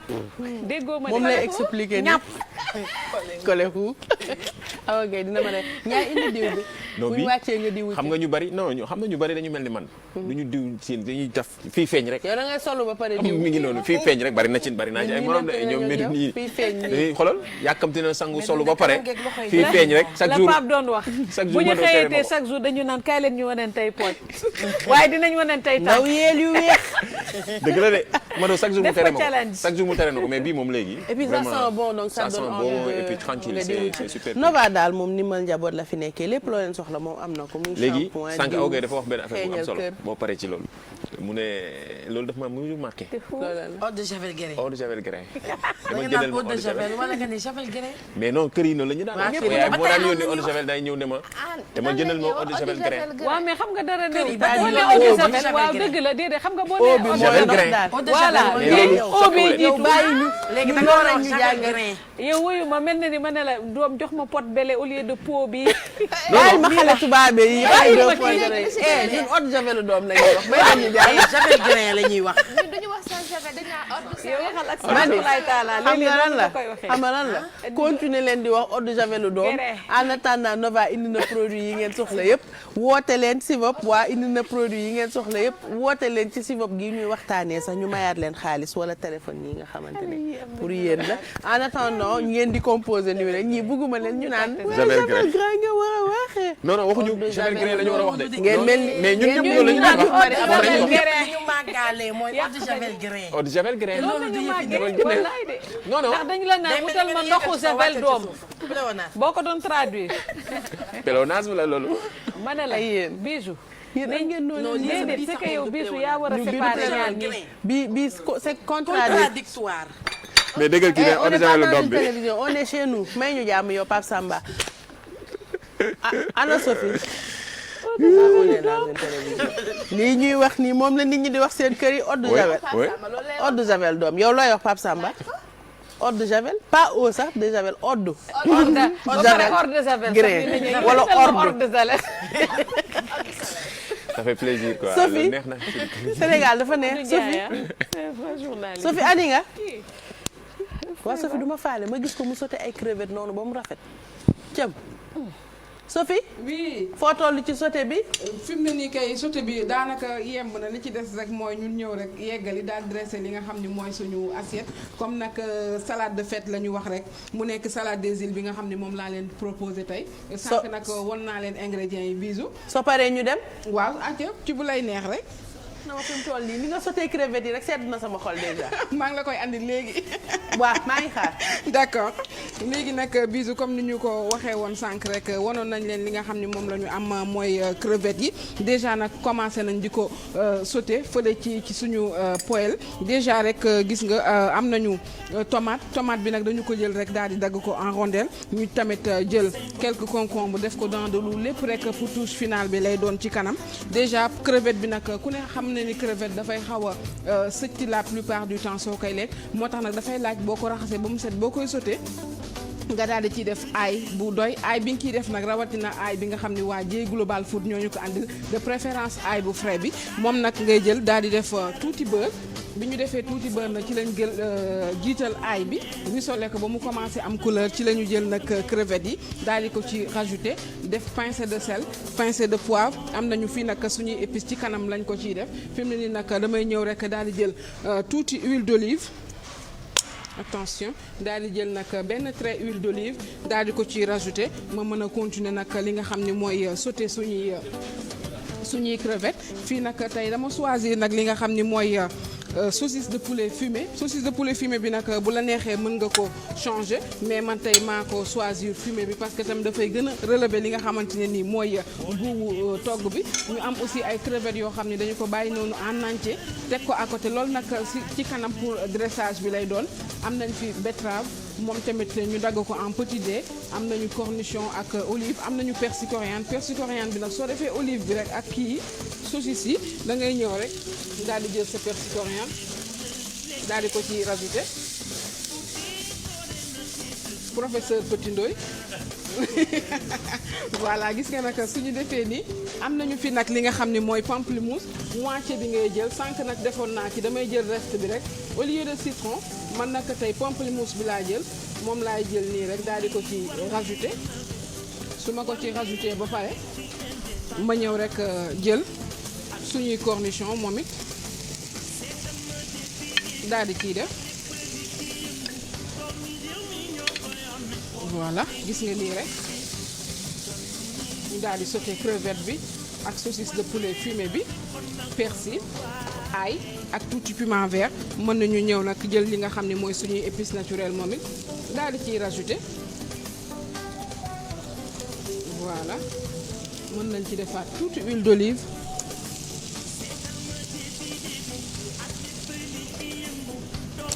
voilà gis nga nii rek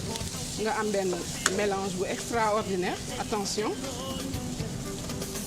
voilà gis nga nii rek mën nañu ko teg déjà commencé woon naa nag li nga xam ne mooy dressage u plat bi gis nga dañu jël suñu benn assiette rek teg tuuti concombre ak tuuti tomate pour simplifier déjà rek moom la ñu jël teg ni dañuy ñëw rek jël li nga xam ne mooy betterave bi moom aussi daal di teg ci côté bi voilà ñu daal di jëlaat beneen bi ñëwaat ci beneen côté bi daal di teg ni voilà gis nga mën nañu def ni suñu defee noonu rek mën nañu daal di fay suñu gaz jegale tuuti suñu assiette suñu poêle plutôt mën nañu nag ñëw jël suñu bu la neexee nag petit pois yi man moom laa choisir tey mais bu fekkee bëgguloo petit pois mën nga ko changer nag ak li nga xam ne mooy maïs doux betterave bi tamit su fekkee bëgguloo betterave mën nga ko changer ak melon du ci yàq dara voilà gis nga nii rek dañuy ñëw nag bàyyi place bi ak voilà mën nañu jël suñu grande cuillère voilà gis nga saucisse yi nag de poulet yi dañu ko sauté noonu rek mu am couleur découpé wuñu ko noonu lañu ko bàyyi ñëw jël ci crevette bi lii nag nga am benn entrée bu simple boo xamante ne nii mën na la accompagner ci fête yi defar benn vinaigrette bu oyof rek boo xamante ne ni da ngay def tuuti vinaigre def citron ketchup moutarde voilà gis nga nii rek mën nañu jël dernier saucisse bi daal di koy teg ni ñu am benn entrée bu simple voilà bu sain déjà am na ay légumes ñu ñëw rek jël suñuy crevettes yii nag dañu ko bàyyi noonu en entier pour aspect décoratif bi da ciy am solo voilà gis nga nag suñu paree amoon nañu suñu concombre yu ñu dagg en dents de loup moom la ñuy ñëw rek daal di koy teg noonu jël tuuti persil daal di saupoudrer voilà def tuuti persil et mën naa ko teg ni pare rek ñu jëlaat tuuti huile d'olive daal di ko ci rajouter voilà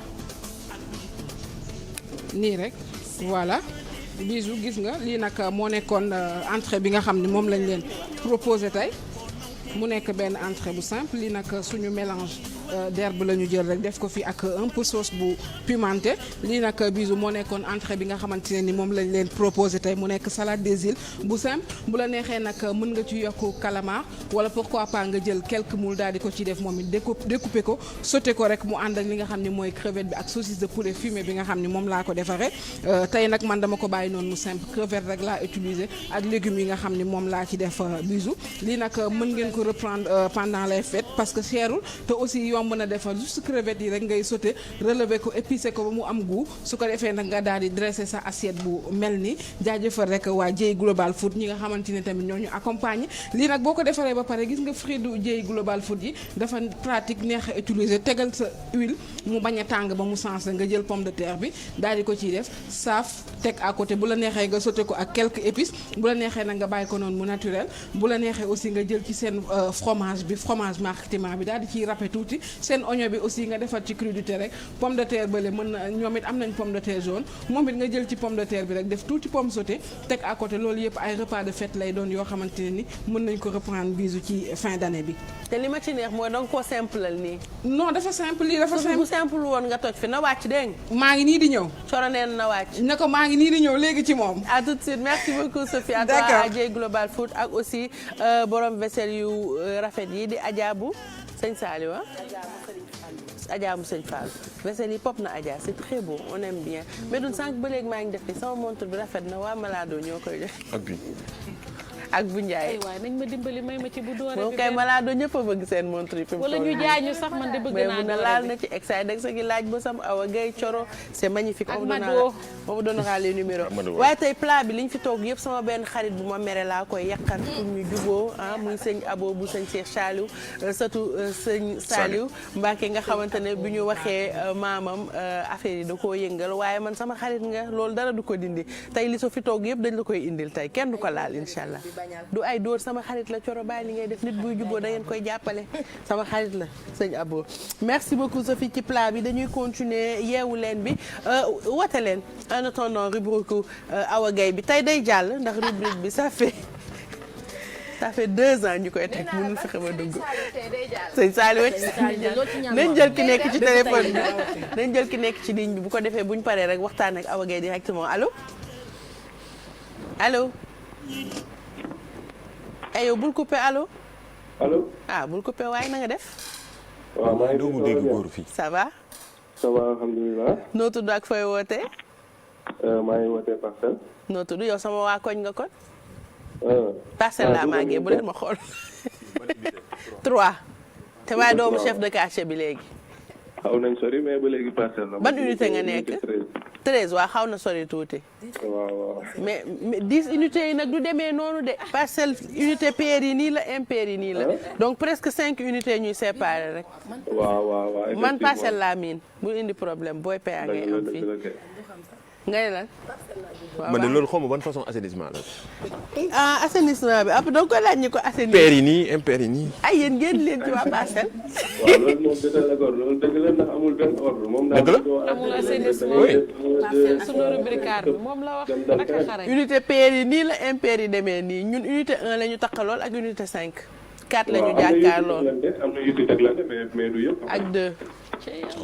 après on va parler assainissement pour l'instant sama mbokk waa Parcelles bi. xam nga lu ñuy def 26 laa dëkk kan nga bëgg a tànn mu xoolal la fii ci kii bi région yi wala da nga bëgg a tànnal sa bopp. seen waa koñ. dégg nga. kan nga bëgg mu tànnal la xam nga région yi dafa am xaalis ci ginnaaw.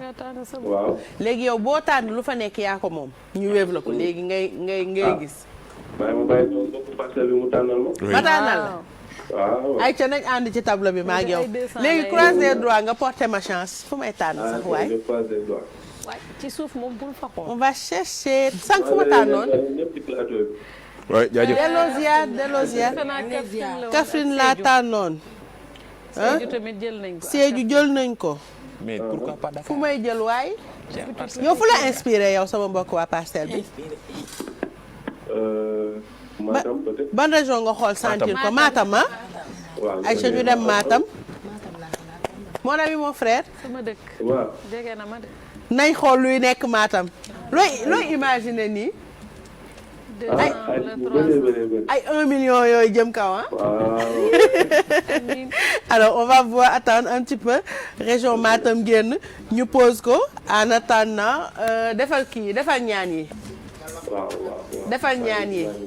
ah bismillah Matam ñu dem ah. pare nga. allez on y va pour Matam on appuie croise les doigts ma croiser 5. comptez ndool ak man 4. 2. 1 0. Matam aywa 500000 laa ko tegoon sax Matam donc may na waaw ma si xam man 500 dama jaawale 0 yi donc may nañ la 50000 xoolal sa téléphone ndax message bi ñëw na allo. xoolaatal léegi waaw yónnee la ko. yow ci 50 000 excellent. envoyé 50 000 fois.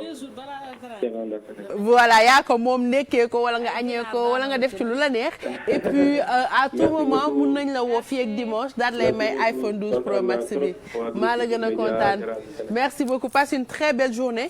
comme moom woote leen ci numéro yi le temps que rubrique yi di jàll à tout moment mun nañ arrêter émission bi daal di leen di jël may leen xaalis bi nga xamante ne moom moo nekk ci ginnaaw région yi 60 millions rien que pour vous numéro yee ngi noonu yéen a ma ko gën a xam y a plein de numéros comme 88 628 20 20 et enfin Ndeye Merry Ba va passer après 6 semaines Woman of the Week chaque semaine ñu lancé ko oh my god like I can't believe it's even happening right with Serigne Saliou it's gonna happen with Serigne Saliou tout est possible of course with Serigne Saliou it's gonna happen inshallah Aïcha ñu dem ci Ndeye Merry Ba dama si wax lu bari damay dem ñu seetaani ko balaa ci parce que ñun introduction bi def nañ ko ba pare am nañ ko bu yàgg on y va dañuy dem jiwaat remercier ci tànn bi nga ma tànn parmi jigéen ñi yeewoo ci biir Sénégal yëpp ma juddoo Sénégal màggee fi yaroo fi jànge fi it sama premier poste maa ngi koy fàttaliku c'était en 98 ma commencé liggéey SDE jóge SDE nekk ñu recruter ma en tant que chargé d'études ci benn cabinet d'investigation par sondage cabinet bu tudd Iris cabinet boobu mooy toppatoo li ñuy wax marketing du produit de la conception à la consommation nekk fa chargé d'études di secondé ki nekk tey ministre de l'élevage ñu koy wax Ali Salah Diop maa ngi koy nuyu di ko sargal di ko gërëm di ko sant au passage parce que ci moom laa njëkk jàngee li ñuy wax marketing bi ma paree poste boobu def naa un séjour à la chambre de commerce et d'agriculture de Dakar nekkoon naa fa responsable chargé de l'encadrement et de l'assistance des entreprises donc chambre de commerce laa jógee en 2003 ñëw ñu recruter ma SICAP en 2004 en tant que chef du service marketing et communication diggante 2004 bi ñu ma recruter ba 2015 poste chef service marketing et communication la occupé woon moo doon service bi nga xam ne tey boo ñëwee SICAP bëgg jënd kër ci sama service ngay ñëw man bi ma nekkee xale ba ni ma màggee jënd ak jaay moom mës a nekk li ñuy wax ci tubaab sama domaine de prédilection alors au passage ma préciser la ni université Saint-Louis laa jàngee donc ci première promotion université ci la bokk fa la nekkoon di jàng langue étrangère appliquée moo tax ma lay tooñ di la làkk anglais parce que I'm very fluent in English I'm very fluent in Spanish too ba ma nekkee chambre de commerce daan naa tukki lu bare di rencontrer ces sociétés yi nga xam ne ils sont à l'étranger bëgg investir fii Sénégal sama direction day faral di organiser avec la direction générale de la SICAP ay missions à l'étranger pour xamal sénégalais yi nekk extérieur programme yi SICAP di jaay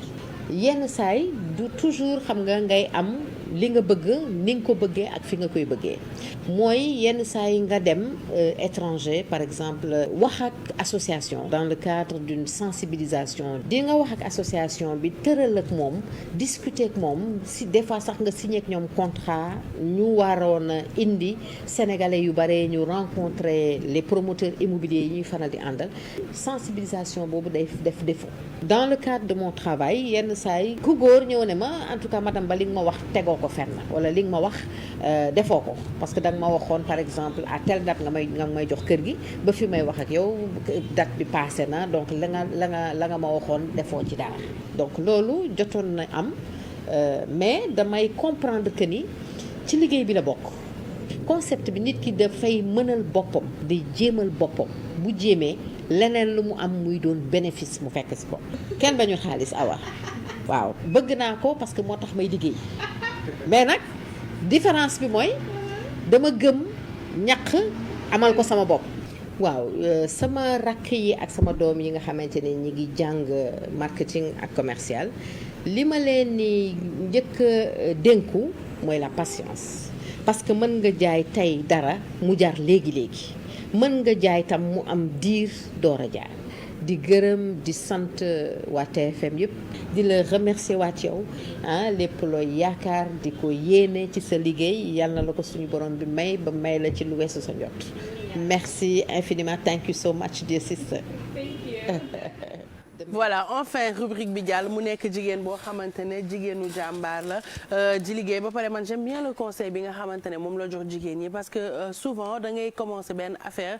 peut-être ci nga compter sax pour yore sa kër wala quoi que ce soit da ngay yàqamte affaire yi jar ba nga mën a génnee sa bénéfice et souvent am na ñoo xamante ne loolu daf leen di jural découragement ba ñu ne non domaine bii du dox naa ko bàyyi mais patience il faut nga am ko ci lépp looy lancer awa Bijou Ndiaye mu nekk jigéen bu positive thinker mooy koo xam ne xalaatam positive la always lépp lu muy xalaat dafay positif ndaxte mi ngi joxe benn exemple ci comme góor des fois mu ñëw li nekk la challenge boo xam ne jigéen ñi dañ koy faral di jànkuwanteel mooy góor dafay ñëw ne la waa yow li nga wax si man li nga ma wax ni wala ni tegoo ko fenn mu wax ko in a very way boo xamante ni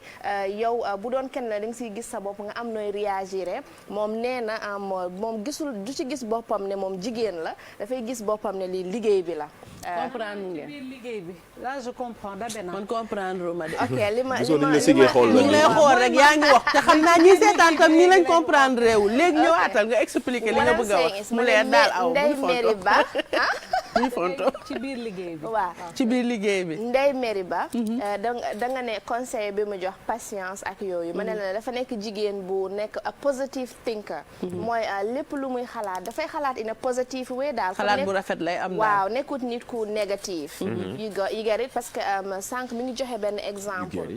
comme des fois góor ñëw ci yow comme ngay jaay comme Bijou Ndiaye tey Médoune ñëw ne la Bijou Ndiaye li nga wax ni tey tegoo ko fenn ak yooyu noonu waaye boo nekkee nit ku positif ak yooyu da nga ne liggéey bi moo tax mu wax la loolu waxut ma ko ci biir liggéey bi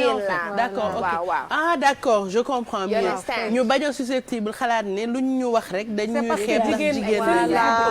voilà very good léegi nag moo tax ma ne she's a positive thinker d'habitude comme nee na alhamdulilah toujours quand elle parle damay mel ni ku stressé te pourtant non mais damay en fait j'essaie de trouver pour comprendre parce que dafay ñàkk dégg wolof yi tuuti waaw ñàkk dégg wolof bi la ndeysaan man pourtant dégg naa wolof danga naan ñàkk dégg français bi la déedéet non yow booy wax xam nga dangay wax français waxtaan leen ba jubóore après am na benn coow bu ñu war a lijjanti bu leen toppandoo yow eggali actually I'm really trying pour ngeen understand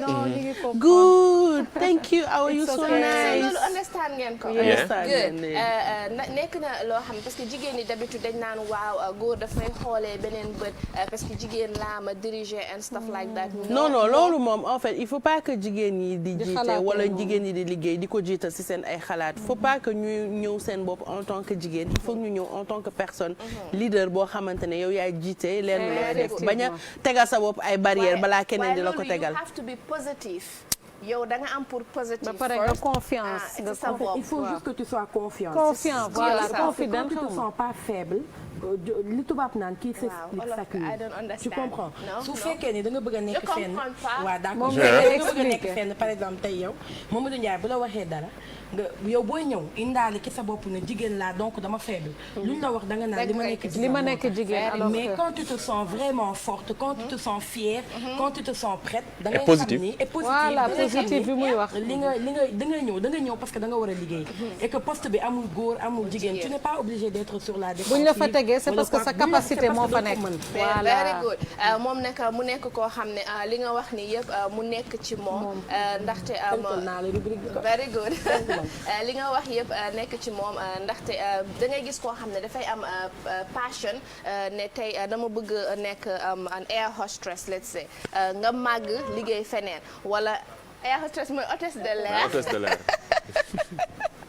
waaye yéen lii dina métti de Mado léegi après ma expliquer la yow personnally rubrique bi outside ndaxte comme yow Mado xëj na bi ngay nekk xale da nga ne lii laa bëggoon a nekk in my life yàlla ñoo def la man mi hôtesse de l'air laa bëggoon nekk very good moom nag mu am passion moom nag mu am passion of li nga xam ne mooy jënd ak jaay comme loolu mooy passion am te nit ki booy def liggéey mu doon sa passion nga koy liggéey da nga ciy kontaan te da nga ciy réussir doo ci sonn moom nag bi mu xamee ne passion am mooy jënd ak jaay mu dem study ko mu am si li nga xam ne mooy ay degree am yu bare bare gëstu ko bu baax a baax mu am si 16 years of li nga xam ne mooy expérience 16 mooy 16 ans ndaxte boo xoolee fu mu jot a jaar jot na liggéey fele ci SDE mooy very good liggéey na foofu noonu couple of years dahu léegi sones la ok Sen'Eau léegi yow jiituwul sa juddu yow waaw sone sa jiitu waa Coro est-ce que nit la yow sones fekk na la fi est-ce que waa facture sones yi moom mi ngi woon foofu di jiite foofu la nekkoon di jiite foofu noonu nekkoon si marketing and communication department bi mu jóge foofu noonu nag commencé liggéey SICAP depuis 2003 ba 2004 depuis boobu noonu ba tey mi ngi SICAP depuis bu mu ñëwee SICAP mu nekkoon the head of marketing and communication yàlla def nag mu continuer ci loolu noonu ba 2015 amee ndax liggéeyam ak xarañteem ak gëm boppam ak the confident bi nga xam ne client yi am nañ ko si moom through passion am muy liggéeyam di commercial mu nekk the directrice générale of SICAP marketing aspect bi commercial aspect bi mu nekk 16 years of experience boo xam ne internationally dañ ko respecté dañ ko bëgg dañ ko xam ndaxte dafay dem di def international salon international yi daf koy organiser partout si àdduna bi jéena ba Seydou Ba xam na ci dara parce que da koy yóbbaale sometimes mu nekk jigéen boo xam ne dafa am valeur jigéen bu am value la bu doon sénégalaise boo xam ne Sénégal fonk nañ ko waaye outside dañ ko fonk lool ba tax na suñu waxee jigéen Sénégal rek si jigéen yi nga xam ne dañu xarañ di liggéey moom bokk na si ñi nga xam ne dañ koy compter mu nekk nit ku yiiw ku simple daal she is very humble very down to earth di ko ñaanal rek yàlla may la all the best that you wish for yourself mu nekk nit ku baax kooku moo doonoon finally Ndeye Mary Ba of SICAP Bijou Ndiaye. Merci beaucoup Awa Gueye mujjee na jàll Ndeye Mary Ba depuis le temps que ñu koy xaar et ça vaut le coup parce que parcours am c'est intéressant histoire am c'est intéressante et puis exemple lay jox oui yow ñu jàll ne Pape Samba doo jël lii ay waay Awa jàll nañ waay wallaay jàll nañ alhamdulilah ndokkale ndokk sa wàll boo paree ndawtal ñu rek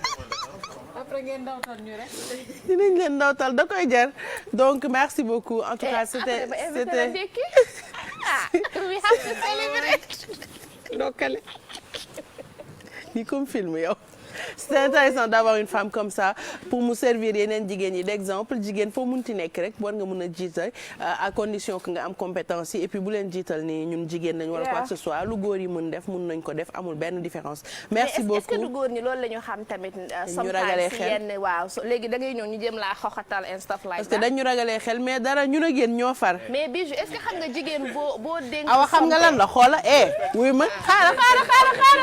xaaral sax xam nga lu mu. mairie boobu ba léegi jàll na nga ne doo bàyyi. sa nawle bii rubrique am day ñëw. am say ñun ñëpp laay wax ñun jigéen laay wax. waa xaaral la Ndiaye lancé kii woon ñu waxtaan suñu biir waaw. léegi bu ñu la ko dénkee yow tamit da ngay make sure nga def your best du dëgg. waaw loolu jigéen yàlla def noonu. c'est toujours passé comme ça jigéen ñi ngi góorgóorlu yéen a ngi góorgóorlu. waa léegi xaar leen may ma tuuti woote leen ñu may leen si xaalis bi góor ak jigéen ñëpp a yem partout et puis c'est fini. jeex na pas de débat.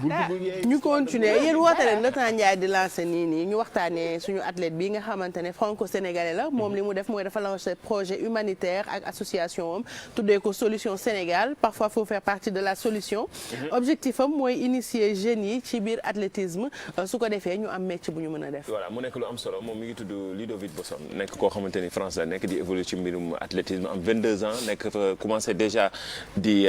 wane boppam ci mbirum athlétisme mais surtout mu am initiative bu am solo le fait que mu xalaat ne fi mu jógee muy Sénégal war na mën a initier ndaw ñi ndax ci surtout ci jamono ji nga xamante ne ñun suñu sport boobu te pourtant sport de référence la woon ci yenn domaines yu ci nekk mu gën a initier ndaw ñi ñu gën a bëgg li nga xamante ne mooy athlétisme mais indi ay matériels yoo xamante ne leen koy jàppale mu nekk lu am solo mën nañ dem ba Thiès daal di xool initiative bi nga xam ne def na ko fa ci week-end bi ak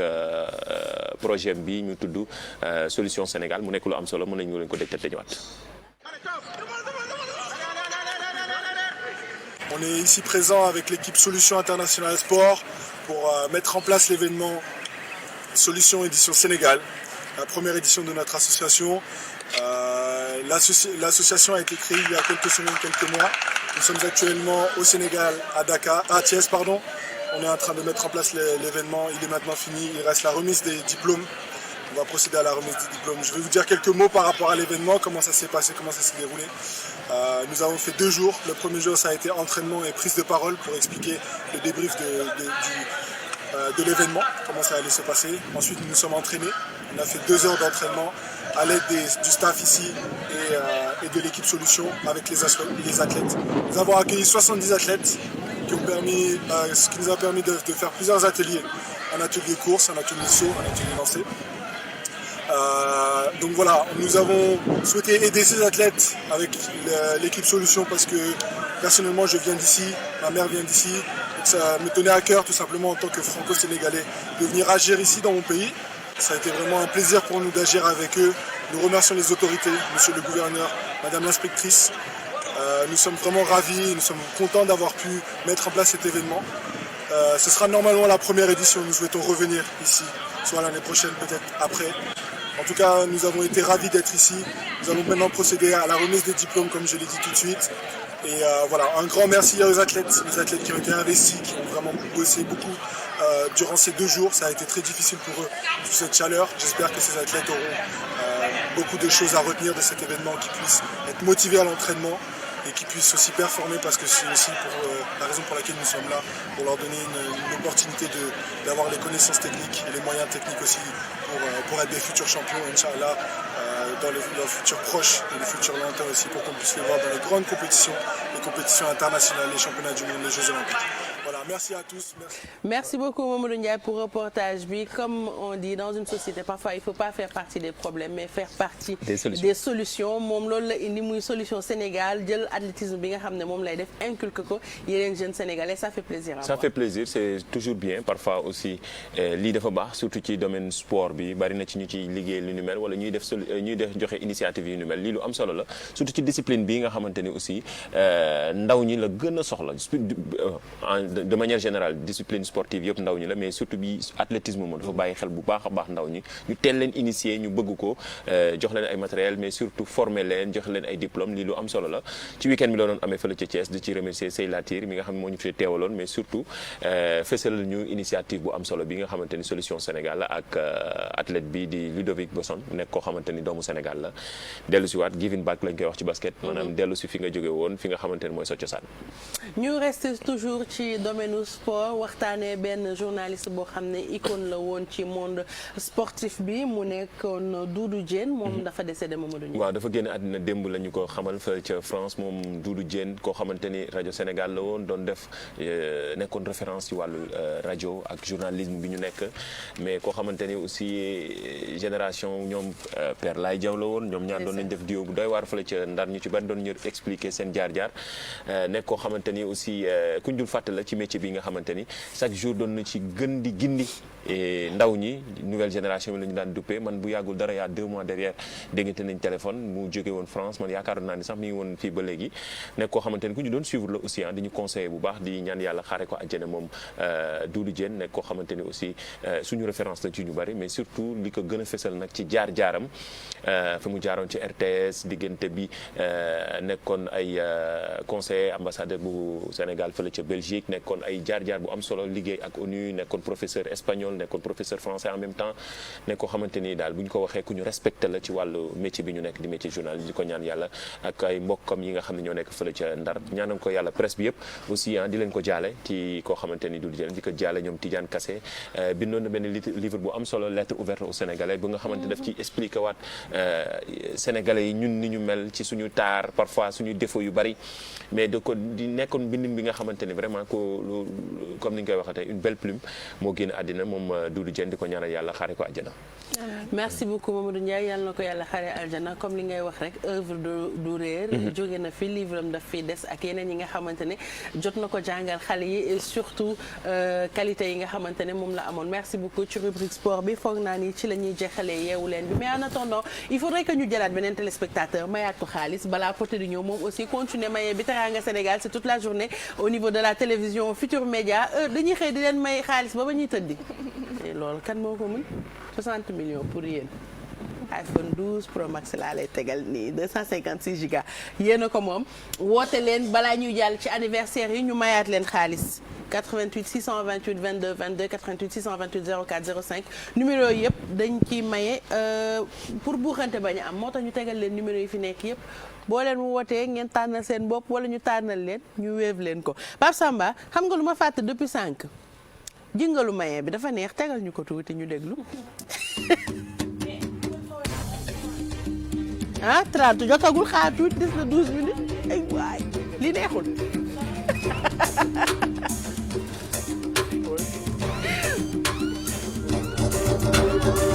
bu dee am na ku nekk ci ligne bi ñu jël ko may ko xaalis balaa ñuy tàggoo allo. allo oui. ça va. ça va bien. noo tudd ak fooy wootee. maa ngi wootee jam ñaajo maa ngi tudd Oumy Ndiaye. Oumy Ndiaye ah yow doomu baay de yow 500000 bi wala 1 million bi yow laa bëgg nga jël ko yow. waaw sa doomu baay mooy woote nii tey. ah léegi koo bëgg mu tijjil la sa doomu baay yi wala Mado wala Awa Gueye. waaw sama doomu baay yi naa ci tànn kii rek. tànnal kenn. Coro juga ñu xoolaal sa sañse bi sa dafa rafet dem. ñaw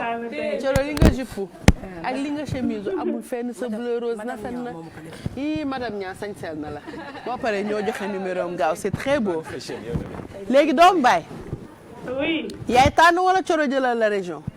non bàyyi naa lépp ak Coro na ma Coro tànn. Coro faut gérer. oui mon ami mon frère nee na nga bës bësal. fu mu dëkk. fooy tànn. foo dëkk. jam ñaajo. jam ñaajo laa dëkk. jam ñaajo Thiès moo la jege. wala ma jëlal la xeeb ngeen Dakar nag. am naa ci moom confiance bu mu jël maa jël Ndakaaru sax pression bi. jëlal Ndakaaru rek. ma jël Dakar. jëlal Dakar gëj na ñoo jël Dakar. wooy. boo jël rek baax na. Dakar. indi naa dut. ah premier choix de Thiès nga fi waxoon. defal Dakar je t'encourage bësal Dakar. ay yow Mamadou Ndiaye bu ma yokk stress. premier choix. non day baax sentir naa ko bul wax dara ana Dakar doom baay Dakar a ngi génn ñu pose ko tuuti ah bloqué voilà looy xaar Dakar. Dakar maa ngi koy xaar 300 000 ñaw aywa yàlla na nga ko fa fekk. yàlla na nekk 1 million yow Njaay nga sant lu bari lañ la war a may te Sénégal Njaay la sant Dakaru Njaay. waaw yemal foofu. ma yem foofu. 2 1 0 Dakar. doomu baay kontaan nga ci coro lim la tijjil. waaw kontaan naa. waa léegi xool sa téléphone. xool sa téléphone ndax message bi egsi na jot nga ko. bu yow mi ngi ay waay oh je suis tellement contente liiral ma message bi. liiral ñu message bi ñuy dégg. 31 bu réussir nii. allo Sadji poulet def miche xanaa. allo jotaguma message bi. jotagoo léegi mu ñëw kay Wave moom dafa gaaw en quelques secondes la koy yónnee Wave du caaxaan nii la koy transféré xoola transfert bi nii lay demee fas. mu dugg sa téléphone tranquillement nga jot message bi vérifier ba xam jot nga ko. allo. doom baay. ko comme Amina Poté defal téléphone bi haut-parleur. pourtant idée la nag léegi xoola téléphone bi ndax message bi egsi na. waaw maa ngi koy xool. yaa ngi koy xool ah. waaw. bu egsee rek yow nga liiral ñu ko ñu dégg nga. fi nga nekk am na réseau. fi nga nekk waaw am na réseau. xoola sa application. parce que am na ko. am nga application Wave. message yi di gën a am na application bi waaw. waa léegi xoola application bi. mi ngi ci yoon bi. allo. allo waaw. egsi na wala egseegul. wala daa am fu mu jaar di naan ataaya. xam naa daa am fu mu toog di naan café dafa am message yoo xam ne dafa am nu ñu mel. léegi yow bul coupé ñu jël débrief fu Wave bi xool ko ñëwaat ci yow nga liiral ñu message bi dégg nga bul dem. Pape Samba Wave ma débrief bi xam nga lu mu doon gis nga man yow toog soo yëf yi xaw ma oreillette la xaw ma ñëw nga jël ko. ñi amagul Wave téléchargé leen ko parce que Wave franchement envoi bi c'est très rapide soo envoyé nit xaalis day dem booy fay say facture doo fay dara doomu baay allo. waaw.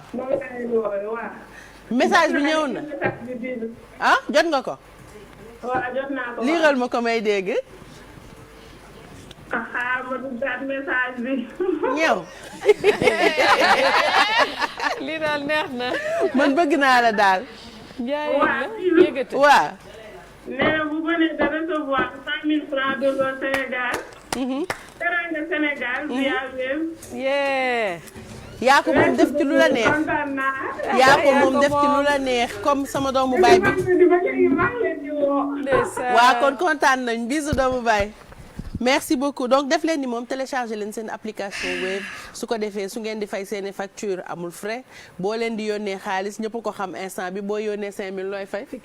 boo yónnee 10 000. 100 francs. boo yónnee 100 000. 1000 francs. 1% kese la ñuy jël ci yow donc ba pare transfert yu gaaw yoo xamante ne booy dugal la seconde d'après ñu yónnee la message bi boo leen amul application bi télécharger leen ko boo leen ko télécharger wul uti leen carte bi Wave daal moo ko yor. ñu delloo la sa xaalis ah. boo wootee 206. ba pare booy dem di dugal nii rek la ñuy jël def code bi. nga dem scanner. ba pare am na sécurité ndax heure bu ñu laalee carte bi da ngay jot code. Wave la ku amagul Wave dangaa réer fi mu toll nii uti leen Wave. ñu jàll sans plus tarder ci anniversaire yi commencé ko bésu Mame Iboulaye Diouf depuis Madrid. Happy birthday à toi de la part de toute ta famille. Joyeux anniversaire à Aldo la classe aussi c'est son anniversaire aujourd'hui ana Aldo. Voilà, joyeux anniversaire à toi de la part de tes amis et ta famille. Happy birthday à Ndiak Sall de la part de sa maman Ndeye Ami, de ses sœurs Marie Sall, Aïssatou Sall, Maguette Sall, Ndeye Kati Sall, Assa Sall et toute la famille Sall depuis Malika. Ñoo lay souhaiter un happy birthday. Joyeux anniversaire à ma mère Ndeye Lo depuis Kër Ndiaye Lo de la part de son fils Modou Khouma. Joyeux anniversaire à Khalifa Khouma depuis Kër Ndiaye Lo. Joyeux anniversaire à toi de la part de ta famille. Happy birthday à Sokhna Oumou bu Serigne Babacar Sy. Abdou, longue vie Badiane de la part de Jamil, de toute la famille Sy Malik. Joyeux anniversaire à Alika. Je te souhaite plein de bonheur, réussite Inch'Allah de la part de Adjara You. Joyeux anniversaire à Madame Ndiaye Nying de la part de sa sœur Koumba Konté Andey Nying. Waa merci Thioro. Donc koo xam kii ah waa demal Koumba Konté Madame Ndiaye et tous ses enfants. Voilà, toute la famille ñaanal gudd fan ak wér Kumba jaar na fi ñaanal la bu baax ñoom maam jaar xale yi tout le monde vraiment yàgg fi lool rek lañ lay ñaanal te wér gën a sëy bi ndax jàmbaar nga. Happy birthday à Youssou Sam, notre ami frère, complice et confident, anti-stress de la part de toute la team Journal Intime. Oui, Journal Intime c'est nous gisoo yaxaral lañ émoticône nii ci photo bi ndax du anniversaire am anniversaire yi tout la donc Samb yow li ñëpp wax rek ñu ngi lay ñaanal gudd fan ak wér lépp daal li gën c'est de ma part c'est de la part de Père Aïdara Abou Mage Yaxara Hélène ñëpp ñu ngi lay ñaanal gudd fan ak wér yow yàgg fi rek di ñu teg ci code. Man bés bu ma bàyyee waa région ñoo tax ma wax leen ko mu teel a leer liñ may wax sama noppi neexuma dara te mën ma koo jottali Sénégal damay bàyyi de motif la dañuy tooñ baax na. Happy birthday à Madame Khadiba borom Santim Imo de la part de ses enfants, sa famille, ses amis, longue vie à toi et beaucoup de bonheur. Happy birthday à Mané Fall depuis Thiaroye de la part de ses fils et Pedro. Joyeux anniversaire à Fatou Diop Thiaw depuis Thiaroye, longue vie, santé, réussite, bonheur de la part de toute sa famille. Joyeux anniversaire à Serigne Saliou Sokhna de la part de sa famille. Sa boss la demal ci Serigne Saliou Sokhna. C'est à Serigne Saliou Sokhna donc de la part de son papa docteur Sokhna ak yaayam Nabou Coulibaly mais surtout maama mi nga xamante ne moom moo di maman Atobra dëkk ci Liberté 6 ñoom Ndeye Ami et sa petite sœur la princesse bébé Amina ak Deshiba bien sûr man mi. Happy birthday à Mohamed Cham, fils de Baymour Cham à Ndach depuis Touba. Donc mooy jeexal anniversaire yi à moins que ngeen am anniversaire yéen. Vous avez pas d'anniversaire? Non, c'est fini. Anniversaire yi jàll na, rubrique yi jàll na, tey Ndeye Mairie sax jàll na. Ak femme enceinte yi mun may nañ xaalis donc mun nañoo tëj wàcc. Ah ñu wàcc. Waa baax na awa tàggoon. Bijou di leen jox dig daje mercredi on Saturday Saturday on Weekend Start di leen wax it was a pleasure di jaajëfal suñu taar madame Diatta for the perruque ak coiffure bi I love it so much ndaxte depuis last week maa ngi koy sol ba tey mun ngeen ko woo pour lii ak yeneen si 78 173 61 71 waaye Fatma Aydara sama mag ji nga xam ne valise la ma diril ne ma awa sañseel bu waaye yaa ngi màtt géej gi fan yi rek. Thank you so much Fatma mun ngeen ko woo si li ma sol ni ak yeneen macha allah même yëre góor tamit am na ko si 77 639 99 92 di jaajëfal Human Hair by Amif and Spa for the pedicure hair treatment and everything si 77 633 50 94 ba lundi incha allah happy new year to everybody. Di ñaan rek 2021 gën fuuf 2020 incha allah rabbi. Merci beaucoup Awa Gaye Sophie na lekk bi wàcc te nga tàggool mu wàcc gaaw balaa ñuy pare tàggool. d'accord bisou maa ngi tàggoo léegi rek daal di leen di andil plat bi su ko defee ngeen mën a déguster di jaajëfal rek ñu doon seetaan ñëpp di jaal bu baax a baax ki nga xam ne mooy Fatima Aydara doomu Yabo Seyda tiis bi nag métti na torop mais ñu ngi koy bokk ak yow ma teg ko ci madame madame Ndiaye Ina Dem déjà rek bisou maa ngi leen di jaajëfal sama partenaires yi nga xamante ne tamit ñoo may accompagner ku ci mel ni waa Dieye Global Food lépp lu ngeen soxla rek ci agroalimentaire soo leen woowee dañ leen koy andil ba fi ngeen nekk ñoom nag comme ni ñu koy waxee toujours dañuy def ail carotte foie pomme de terre jaune ak oignon jaune am nañu aussi li nga xam ne mooy frite am nañu fromage marque Tima jaajëfal aussi nag waa borom Adja mu Serigne Fallou mi nga xamante ne mooy taaral suñu plateau ci vaisselle yu yaa ngi à demain incha allah ci beneen recette bisou jaajëfal aussi Talayla mi nga xamante ne moom it daf ñuy béggee nag saa su ne ak tama gi sama bras droit Mado ta lay laa nee na dala bëgg ba macha allah amul ci yow sago à demain incha allah ci beneen recette bisou. Sophie, à demain ci benn recette toujours pour les fêtes mais boobu na wàcc ñu déguster ko tranquillement mi ngi bar may ñu 2 minutes rek Coro day tàggoo mais dafa am information bu fi wadd léegi jóge marché HLM Coro. voilà marché HLM ñu ngi wax ni instant bi jaaykat yi ñoo nekk di manifester parce que dañu bëgg tëj marché bi xam ngeen ko ak ñi nga xam ne noonu la virus bi di lawee ay dogal yu bëri di wéy di wàcc xam naa bii nag moom du gaaw a yomb ndax waa marché ba ñoom fi mu ne ñoo lànk ndax xam nga li ñu tëj ren année bi économiquement ça a été trop difficile période du fête la xëj na jënd beeg jaay beeg yu mel noonu